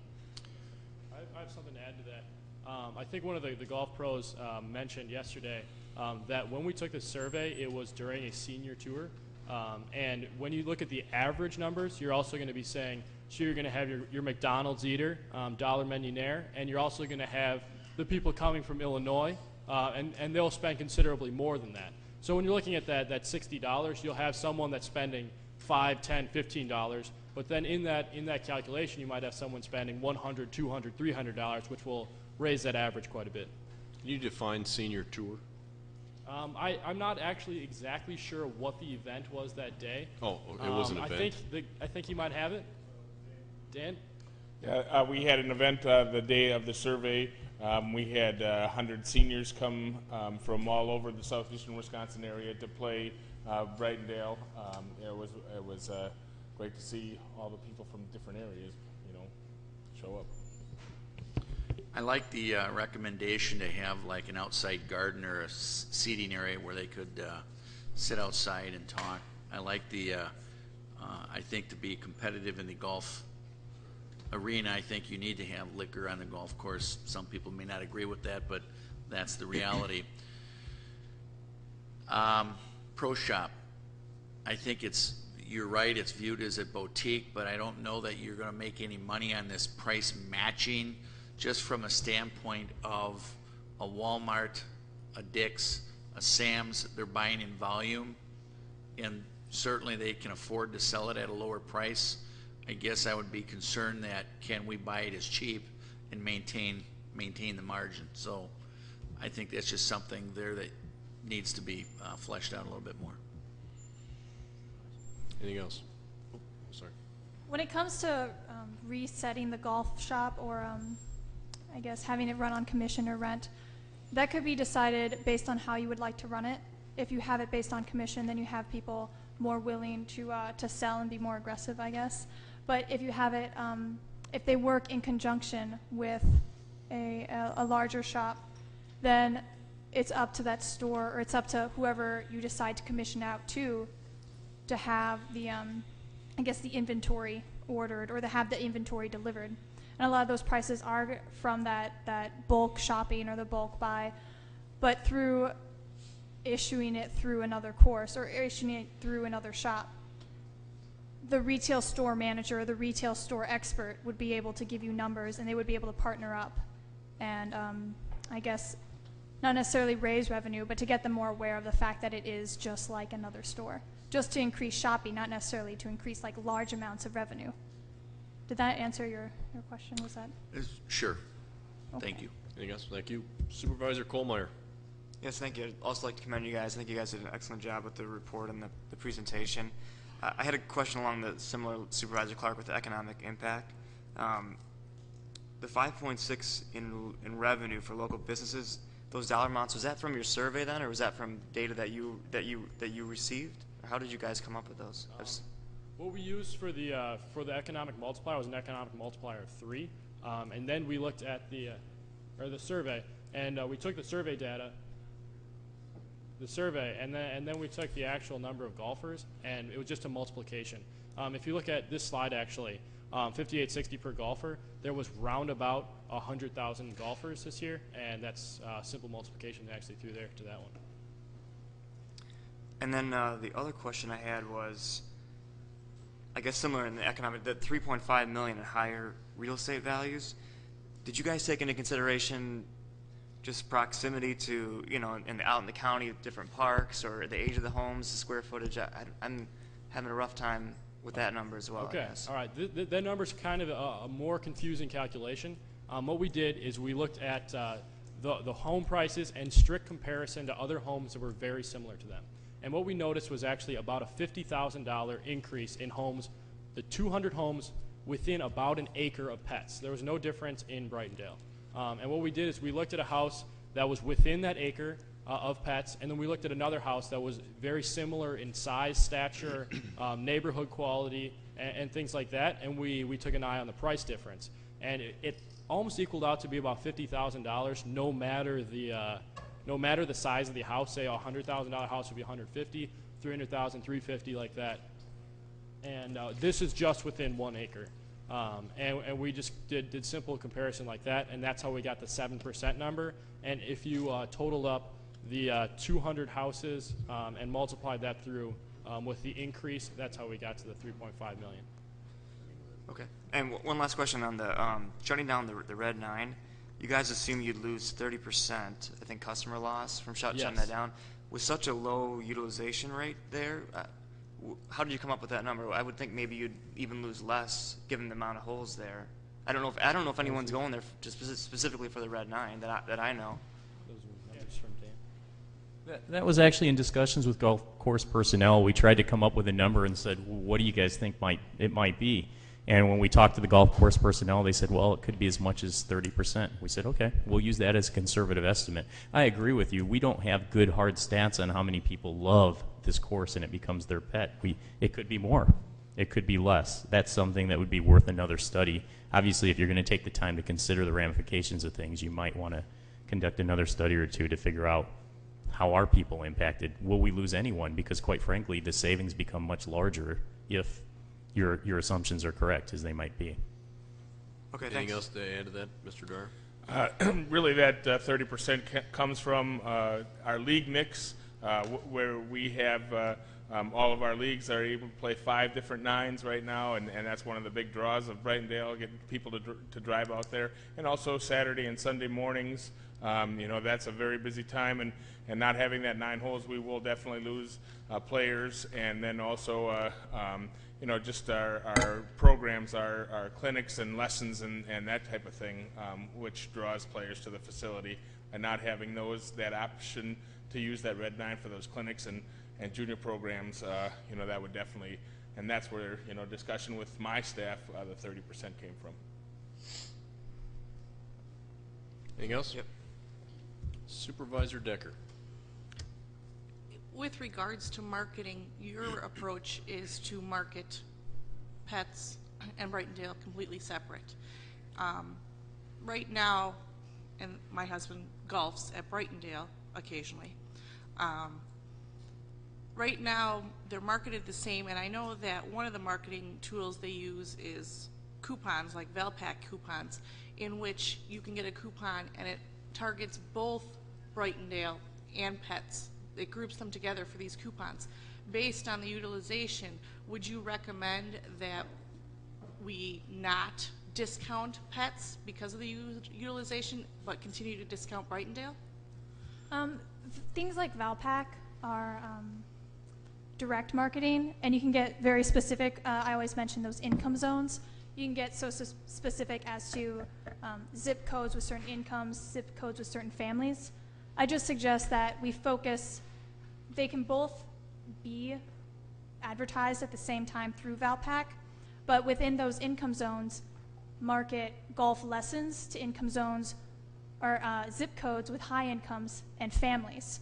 That's how specific this GIS data gets. You can even choose families between the ages of like 6 and 7 or 6 and 10. Like you can target teens, which is how we can do high school tournaments, which is how we can do coupons for golf lessons, which was one of our suggestions. So I would suggest that you can still just do a mass mailing, or you can get specific within the needs you anticipate will be in that area. Okay, thank you. Also, I noticed when my husband does golf, he usually golfs with his brother-in-law who lives in Illinois. And both my husband and my brother-in-law really enjoy Brightondale because of the course conditions. And both of them say the price is of incredible value over golfing in Illinois. Do you believe that raising the price will affect the customers coming from Illinois, or do you think the value is so good right now that versus courses in Illinois that it will still be a good value for the course that they are? Through the research that Alex actually did, we discovered that a lot of the golfers are less price sensitive. At Brightondale. At Brightondale. Right. So if we raise, are you only asking for Brightondale? Well, yes, because I understand that Petrifying Springs is price sensitive. Yeah, so if we raise the prices, our expectations is that you wouldn't lose that many golfers, because even if you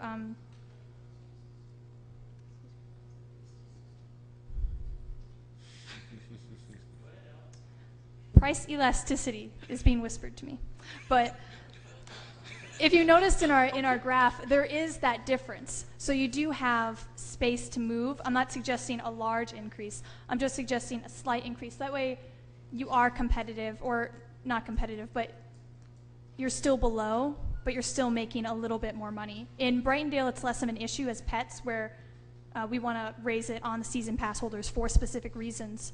And I know that they'll bring up those questions later. But in Brightondale, it'll still be less than in Illinois. And the course conditions are good, because if you saw in our difference, you can see this in the beginning of our research as well. They are expecting, I showed you with my hand gestures that level, their expectations are a lot higher. So those course conditions do have to meet them. So we can expect to raise in short, we can expect to raise the price a little bit, but they'll still go for the conditions. They're less price sensitive. Well, thank you very much, and I really appreciate that you looked at the two golf courses as two separate entities, because they are two very different golf courses, and the people that utilize them are two completely different demographics, and it's good to be made aware that we should be approaching this in a different direction. Thank you. Thank you. Supervisor Noble. I just want to echo something that the Director of Golf, Dan Dreyer, said. I actually golf in a golf league at Brightondale, and when he said it, it happened to remind me that I'm the oldest golfer, and most of them are quite a bit younger than me, and they always talk about the reason they like golfing there is because there's 5 different nines to rotate through, as opposed to if you go to an 18-hole course, you're always, it's every other week you're playing it, and it gets pretty old after a couple of years in a league, and all of a sudden it gets boring. So the 5 different nines is a draw, and I think you would probably lose the 30% like they say. Thank you. Supervisor Rose. Mr. Chairman, I think that we ought to bring this issue to a head, that it ought to be placed on the future agenda. The issue of closing that 9 holes and adopting this report as the battle plan for the golf administration for this next year. I think we need to have some immediate action. I don't know that you want to do that this evening, but I thought that the presentation was excellent on those points. So, Mr. Chairman, I would think that in the very near future, within the next couple of meetings, we ought to take some action before the new board. We know the issue best, and the time is now. Not let this sort of drift off into the indefinite future. If you look at, and I address, if the board looks at the kind of losses that we have had on these golf courses since the year 2000, we're in excess of $2 million. So, you know, the time for excuse making is, in my view, over, and the time is action now. I will comment to that in one moment. Supervisor Holman is the only light left, and we will allow him the opportunity to ask a question. Supervisor Holman. It's just a comment. Thank you, Mr. Chairman. Thank you to Velocity Consulting. Admittedly, when this was scheduled, I was less than enthusiastic, but I sit here tonight to tell you that I'm beyond thoroughly impressed, and I look forward to hiring one of you, hopefully in the not-too-distant future. Thank you. If by that you mean the election is coming up in April, you're all welcome. I'll second that, and I can get you a packet if you'd like to run. Unless, of course, you live in my district, and then there's no sense in bothering. I certainly, and there are no other lights on, so I trust we have no other questions. I cannot echo Supervisor Rose's comments any more strongly, or Supervisor Holman or others that have been made. I think the end product is exceptional. It is something that this county has never had with regard to the golf courses. On a personal note, certainly to the three of you, I can't say enough about the promising futures the three of you certainly have. I encourage you to stay in Kenosha County and bring back your strengths here to the county and to the community. We certainly enjoy having Carthage College here and Carthage College graduates. It's fun to see Joe and JJ over here as the proud fathers watching the presentation that the three of you made. You are exceptionally articulate individuals, and I appreciate everything that you've done. I want to acknowledge the other Carthage members who are here, if you want to stand, and those who are also participated in the effort here.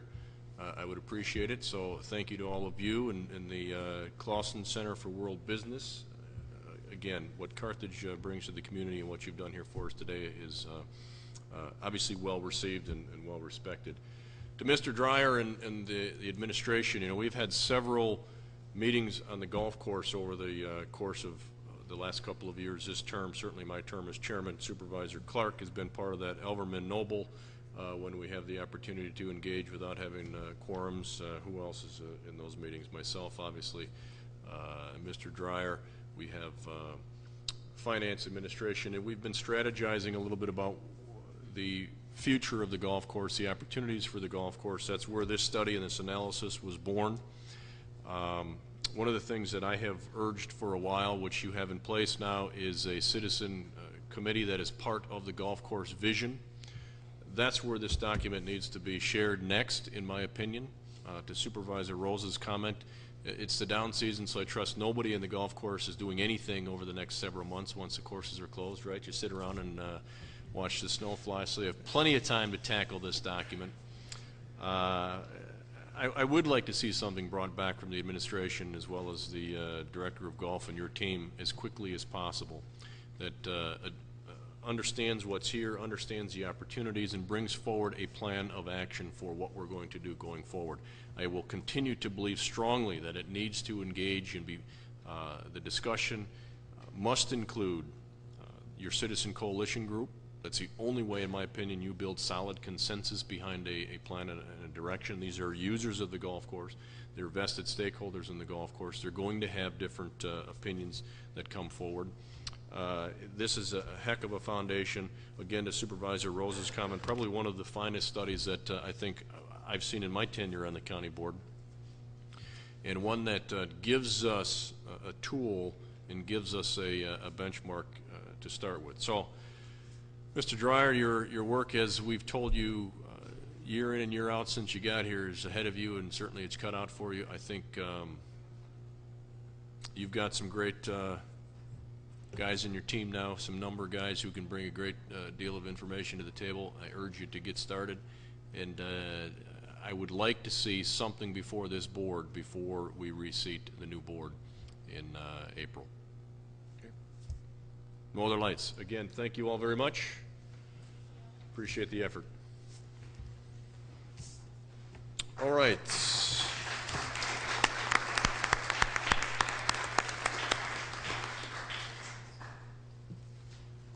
Announcements of the chairman. I have a couple. December 20th, and you know, it's my issue that I have not, I've just been too busy to address everything, and I failed to push the issue of our annual get-together in December in the county board, and many of you have spoke to me and said you can't let that go by the wayside, so we will not. December 20th, we will have a gathering. We're going to scale it back a little bit this year and do more of a cocktail and hors d'oeuvre party, a social, if you will. We'll get together, we'll arm wrestle and do whatever we'd like to do, but I'm going to, please earmark the 20th. The clerk is currently looking into locations. We'll get something back to you. Let her know if you're available on the night of the 20th as soon as you can, so we begin to get a count for that, and we'll get something put together. I'll take a moment. I know we have our newest judge in the room. I don't know if someone was planning to introduce you this evening to the county board, but I'll take the opportunity. We have not formally met, I don't believe, but Judge Rozelle is with us, so I'd recognize our new judge. Welcome. Look forward to working with you.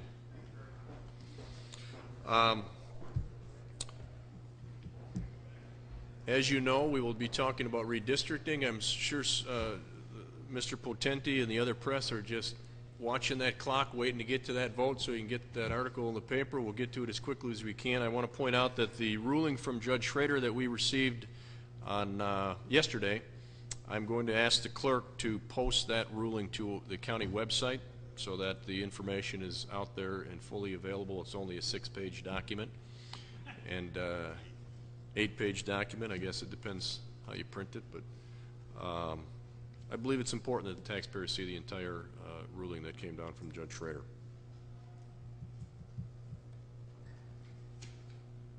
And I will hold my other comments until we get to that issue.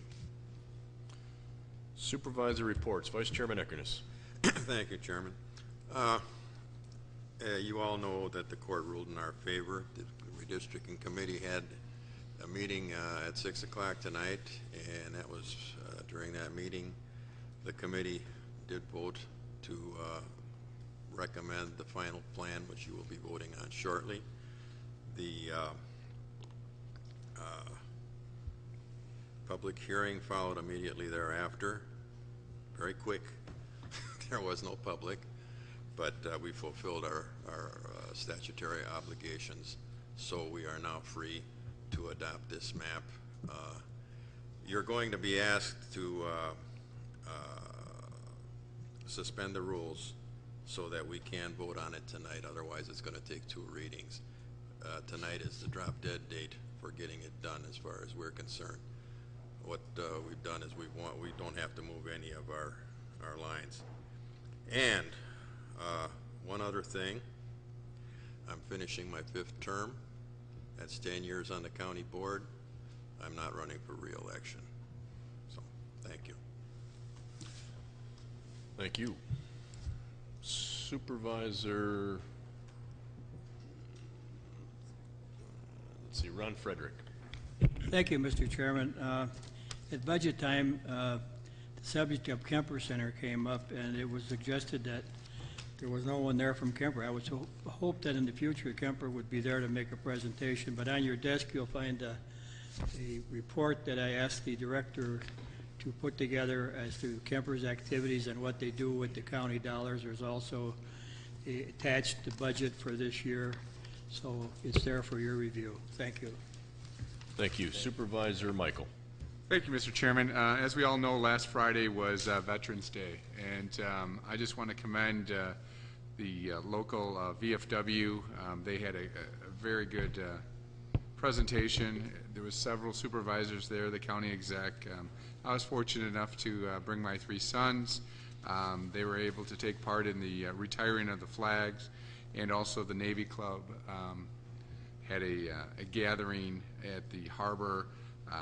So, I mean, it was really well represented. There was quite a few people there, and I just want to acknowledge our vets, and I think it was appropriate what the VFW and the Navy Club did. Thank you. Thank you. Supervisor Clark. Thank you, Mr. Chairman. The Health Department had a surplus, I think that was last year, the final audited numbers.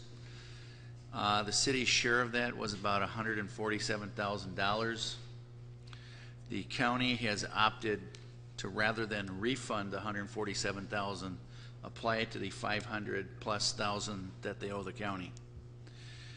And I just want to point out, I'm sure everybody on the board knows this, but the public, that we have an ongoing lawsuit with the city of Kenosha relative to the health department and what they owe us. I just want to go on record and make it very clear. For years, the county has offered to go to binding arbitration. No courts, no expensive attorneys, and let the numbers fall where they do, and accept that decision. The city, through this process, I believe, in lawyering us to death, provided, I think, some sort of response with about 805 questions or information that they were asking for. Not only did we get done with a process most recently where hundreds of thousands of dollars were being wasted, the city of Kenosha has now, over the last month or two, engaged another law firm to represent them in the health department. It's a waste of money. It's nonsense when they clearly can go to an impartial arbitrator and solve the problem. Several years back, we had the issue with joint services, and we came to an agreement sitting in a room. In the agreement of the parties sitting around the table on a handshake, mind you, was that we're going to go out and find someone to analyze joint services that we could both agree to and report back to the county board as far as to both governments as far as what the percentage of usage actually was, and use that as a basis for a future agreement, which we did use in striking our joint services intergovernment agreement and how we phased in and actually got to that number. Regardless of what the health department number is, whether it's in our favor or not, I'm calling on the city of Kenosha, in particular the mayor, to stop this nonsense, agree to go to arbitration, and let's get on with the people's business and quit wasting taxpayers' dollars and governmental time when we have so many more important issues. Thank you. Thank you. I believe the number was much closer to 900 questions, but I guess that's neither here nor there. Supervisor Brunig. Thank you, Mr. Chairman. During our planning and development meeting today, John Meelan, who is the executive director of the Housing Authority, came in and gave a quick presentation on what he has been able to do over probably the last 25 years, roughly the 25 years that he has been working with this. He is able to get federal funding to purchase homes along the Fox River. The homes are in desperate need of basically being raised. They are filled with mold. They are terrible living conditions, and they are constantly flooded out every year when the rains come through. On December 16th of this year, John will be able to purchase the 100th home out of Kenosha County, and I think that's a pretty big honor for us to be able to do that and take care of some of our citizens. Thank you. Thank you. No other lights. Clerk. County Executive Appointments. Michael Underhill to serve on the Kenosha County Commission on Aging. 15 referred to Human Services. William C. Martin to serve as the Kenosha County Representative on the Volts Lake Management. 16 is referred to Planning, Development, and Extension Education Committee. New Business Ordinance, first reading to required. Approval of final map and ordinance to repeal and recreate Chapter 1 of the Municipal Code of Kenosha County regarding supervisory districts. Mr. Chairman, I move we suspend the rules to permit adoption of this resolution tonight. Motion by Vice Chairman Eckerness to suspend the rules, seconded by Supervisor O'Day. Anyone on the discussion? There is no debate. Never mind. There's no debate. I didn't even have to ask for that. On the issue, all those in favor of suspending the rules signify by saying aye. Aye. Those opposed, motion carries. Motion by Supervisor Eckerness. I move on the ordinance 13, ordinance. seconded by Supervisor.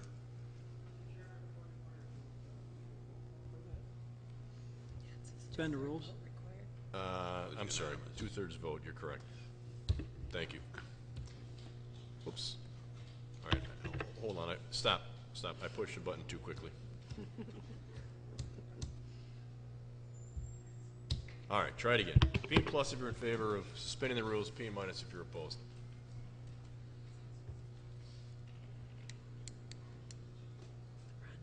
Supervisor Johnson. There we go. All right, sorry for the confusion. 22-0. The rules are suspended.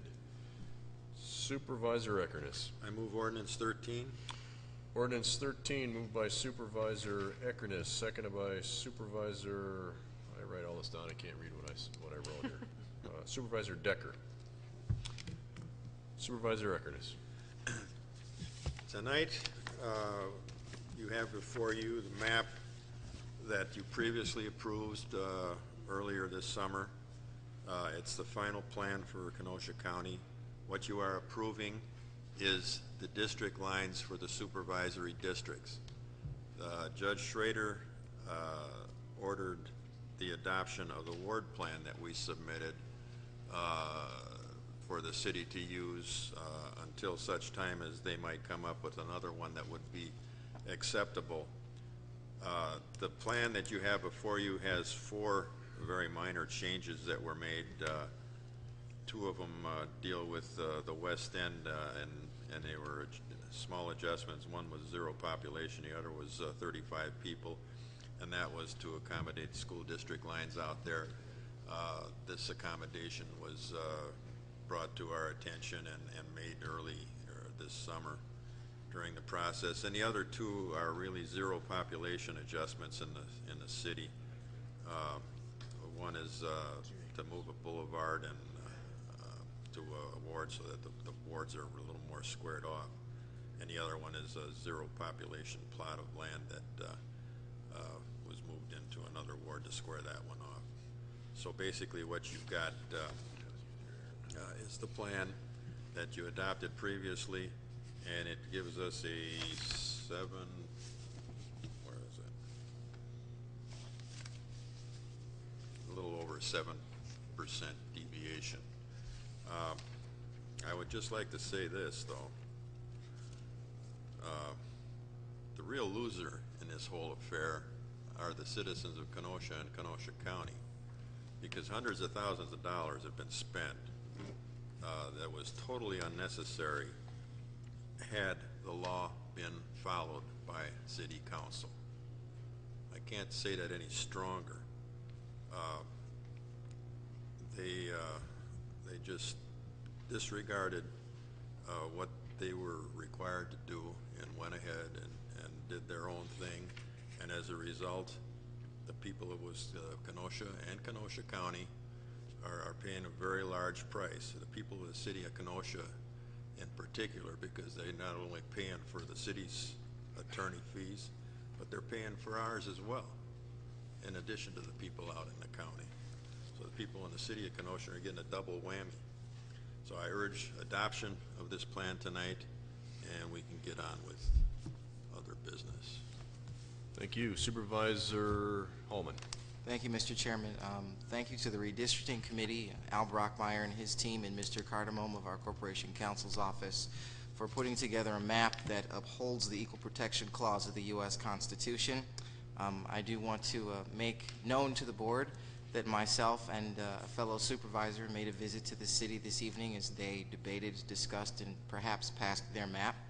The bad news is the area that looks similar to a gun to the best of my recollection from earlier this evening, is still inside of their map.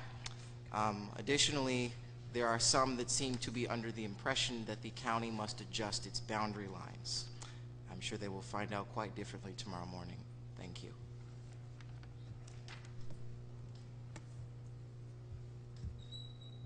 Supervisor Clark. Thank you, Mr. Chairman. I just want to commend our staff, Mr. Brockmeyer and Fleece, and Corporation Counsel Cardamone. Certainly they laid the foundation for the success of the lawsuit, and it really comes down to the process that we followed. Sat through the every day of the court hearings, and certainly we were attacked for not being political, for letting two guys go in a room and draw a map. And I certainly want to give credit to you, Mr. Chairman, for setting the parameters for the county board, and to the staff that there was not going to be any involvement, and we were going to avoid all the appearances of being political. And I think after sitting through that process, it was very clear that this was not a political witch hunt, as some may have been concerned with up front.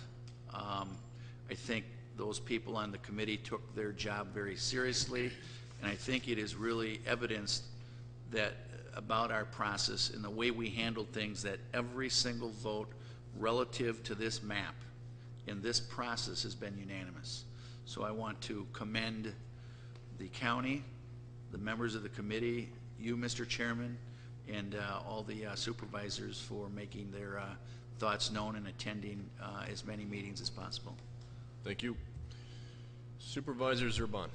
Thanks, Mr. Chairman. It's just as a point of information on the ordinance that was placed on my desk. The members of the committee, but there's no aye or nay or yay listed behind the signatures. Put together quickly after we got notice, and I trust they just failed to put that on there. All voted in favor. I would point out, Supervisor Clark, if you want to sign the original, you weren't at the meeting, so you can go ahead and do that, but I'm sure it's just an oversight. All were in favor. It was unanimous of the 4 who were present. Anything else? Nope, thank you. Supervisor Johnson. Thank you, Mr. Chairman. Just a question, now that we've got the map done, you've got the new district, when the people go out and get their signatures, do they get them in the old district, which you have right now, or do you do it in the new district, which won't take effect till next year? These districts that you'd be voting on tonight will be the districts that will be in place, barring something very weird, for the election in the spring. So the circulating of nomination petitions would be in these new districts. The reason why I asked was I noticed on the state level when they were talking about recalling, they told them they couldn't use the new district, they have to use the present one to get and that's correct, and it's a different process. The argument there being that for the issue of recalling an elected official, the argument was made that it should be the people who put that official into office making the decision whether to recall them or not. However, people running for office next year will be running in the new districts.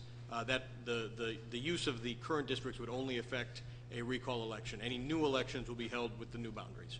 Okay. No, I just wanted to make sure so you know where to go. Yeah. Thank you. Thank you.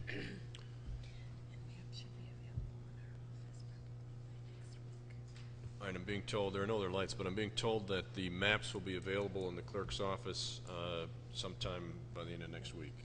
So we'll certainly, as supervisors, a couple of comments before we vote from myself. I just leaned over and said to the clerk when the question was asked by Supervisor Johnson, you know, I haven't even looked to understand what the changes to my district are, and as I think through this process and all of the discussion dialogue we've had, I have never done that. So I'm not even certain what the changes to the 18th district are. And that strikes me because the, what is it? Well, the 15th now. Well, whose idea was that? You know, I want to thank the committee certainly, and I have taken my shots and jabs at others involved in this over the course of the process, and certainly the court hearing and everything else. But I recognize that you know, we create our own circuses over here within the walls of this chamber from time to time. So I'll be somewhat reserved in that. However, I do want to point out that, you know, don't think for a minute there wasn't some discussion. I certainly was part of it, you know, in this redistricting, the opportunity we had on the county board to maybe restructure a little bit and work somebody that I had an axe to grind with out of a certain district, et cetera. Certainly all of those discussions were there on some level early on. We had a couple of accusations that were made by members of this body that it was a partisan committee that I appointed, and we couldn't possibly go into this open-minded. But to the credit of this county board, and certainly to the committee, the chairman of the committee, Vice Chairman Eckerness, Supervisor Clark, Supervisor Michael, Supervisor O'Day, and Supervisor Decker, when the process got started, at no time was there a vendetta or an axe to be ground. The way this process was approached, I can't say enough about the professionalism that they all brought to it. Recognize after the fact now, of course, I knew some of this going into it, not all of it. We have 3 members of that committee who are not running for re-election. So the argument that it was politically motivated, a committee that was set up to do a certain chore here on the county board, while I understand where they came from initially, to the credit of this full county board, we recognized early on that the process was handled properly, handled correctly, and we have a map that met every litmus test that the state statute puts together. In addition to that, we had a council in Corp Council Cardamone that very clearly and very easily laid our job out for us. We have experts in Mr. Brockmeyer and Mr. Fliss that are county employees who I would put up against any expert that the city brought to the table in this case, and it proved itself out in court. I would go into a redistricting with these 2 gentlemen all over again at a heartbeat. The work that they put into it, I apologize for the extra time that had to go into it. On many levels it wasn't our doing. At the same time, we put you through the task of creating map after map after map to get to the point where we needed to be. The credit goes to this county board as a whole, certainly to the committee and to our staff, and against all of the nervousness of Mr. Volpentesta, our esteemed corporation counsel, and his concern about going to court and not coming out successful, I say you should just listen to us a little bit more often. Thank you to everyone. It is time to take this vote and let the maps be published.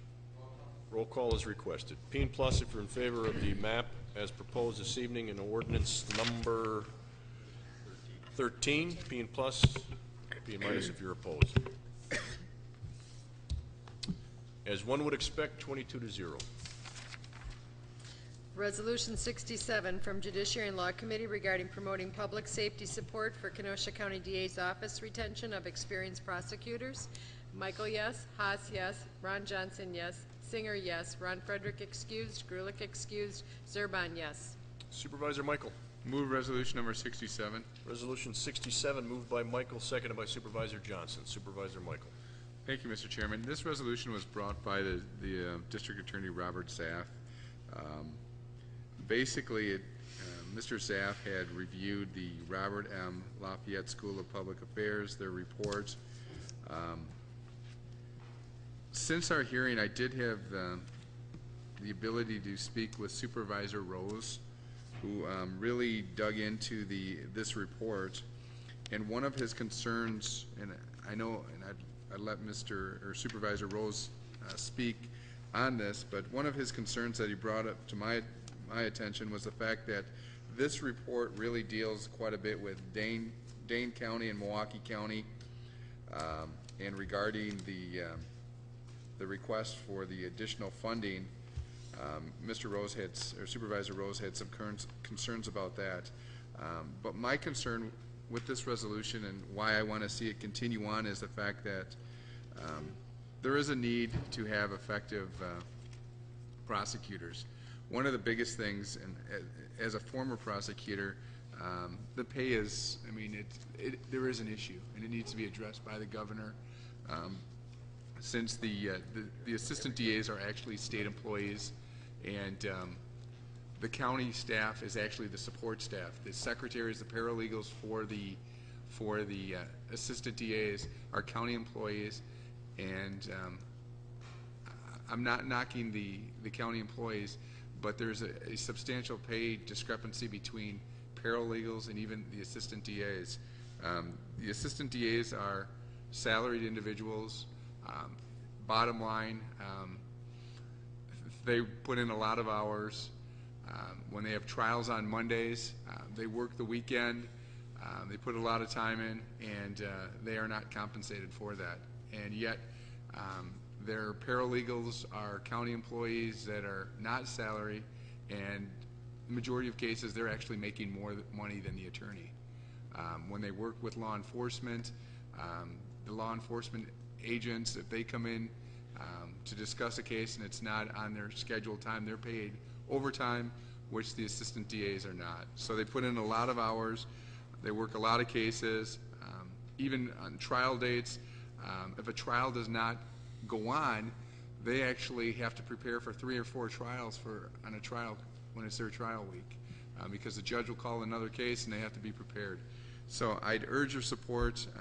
I let Supervisor Rose discuss and talk about what his concern is, but my main concern with this resolution is to bring it forward, bring it to the governor, let him realize that there is an issue and that it has to be addressed. Thank you. Thank you. Seeing no lights, Supervisor Rose. I do support the idea of giving the assistant district attorneys statewide across the board higher salaries. I did get a copy of the report from District Attorney Zaff. I thought he'd be here this evening. And the conclusion of the report, and that was what I expressed to Mr. Michael, is that the state should give the Milwaukee and Dane County prosecutors more money because of a higher cost of living, institute a merit increase for certain assistant district attorneys, and compensate those with 3 to 10 years of experience more. And my thought was that everybody ought to get more instead of Milwaukee and Dane County and have talk about merit increase, when I think the real problem is that the overall general salaries of all are too low, and that this resolution doesn't hit the nail on the head. Point well made. Thank you. Seeing no other lights, all those in favor of Resolution 67 signify by saying aye. Aye. Those opposed, motion carries. Resolution 68 from Judiciary and Law Committee regarding regular cabaret license for Ramos Corner. Michael, yes. Haas, yes. Johnson, yes. Singer, yes. Frederick, excused. Gerlich, excused. Zerban, yes. Supervisor Michael. Thank you, Mr. Chairman. I move resolution number 68. Resolution 68 moved by Michael, seconded by Supervisor Singer. Supervisor Michael. Thank you, Mr. Chairman. This is for the cabaret license for Remos Corner. It's located at 1200 Green Bay Road in the town of Summers. From the reports that we received from the Sheriff's Department, there have not been any major incidents, and they're actually recommending approval of the cabaret license. So at this time, I urge your support for the approval. Thank you. Thank you. Seeing no lights, all those in favor of Resolution 68 signify by saying aye. Aye. Those opposed, motion carries. Resolution 69 from Judiciary and Law Committee regarding regular cabaret license for Boys Lakeside Pub and Grill. Michael, yes. Haas, yes. Ron Johnson, yes. Singer, yes. Ron Frederick, excused. Gerlich, excused. Zerban, yes. Supervisor Michael. Thank you, Mr. Chairman. Move resolution number 69. Resolution 69 moved by Michael, seconded by Supervisor Zerban. Supervisor Michael. Thank you. This is for the cabaret license for Bowie's Lakeside Pub and Grill located at 39408 Bloomfield Road in Powers Lake, Wisconsin, in the town of Randall. Again, this establishment has been compliant with their probationary license. There has not been any issues. It also has been recommended for approval by the Kenosha Sheriff's Department, so I urge your support. Thank you. Thank you. Seeing no lights, all those in favor of Resolution 69 signify by saying aye. Those opposed, motion carries. Approval of the November 7th, 2011 public hearing, organizational and annual meetings, and November 8th, 2011 meeting by Supervisor Underhill. Supervisor Underhill. Thank you, Mr. Chairman. I move the minutes of November 7th and 8th approved. Minutes as presented, moved by Supervisor Underhill, seconded by Supervisor Celebrity. Anyone on the question? All those in favor signify by saying aye. Those opposed, motion carries. Motion to adjourn, Vice Chairman Eckerness, seconded by Supervisor Clark. All those in favor signify by saying aye. Those opposed, motion carries. Thank you all.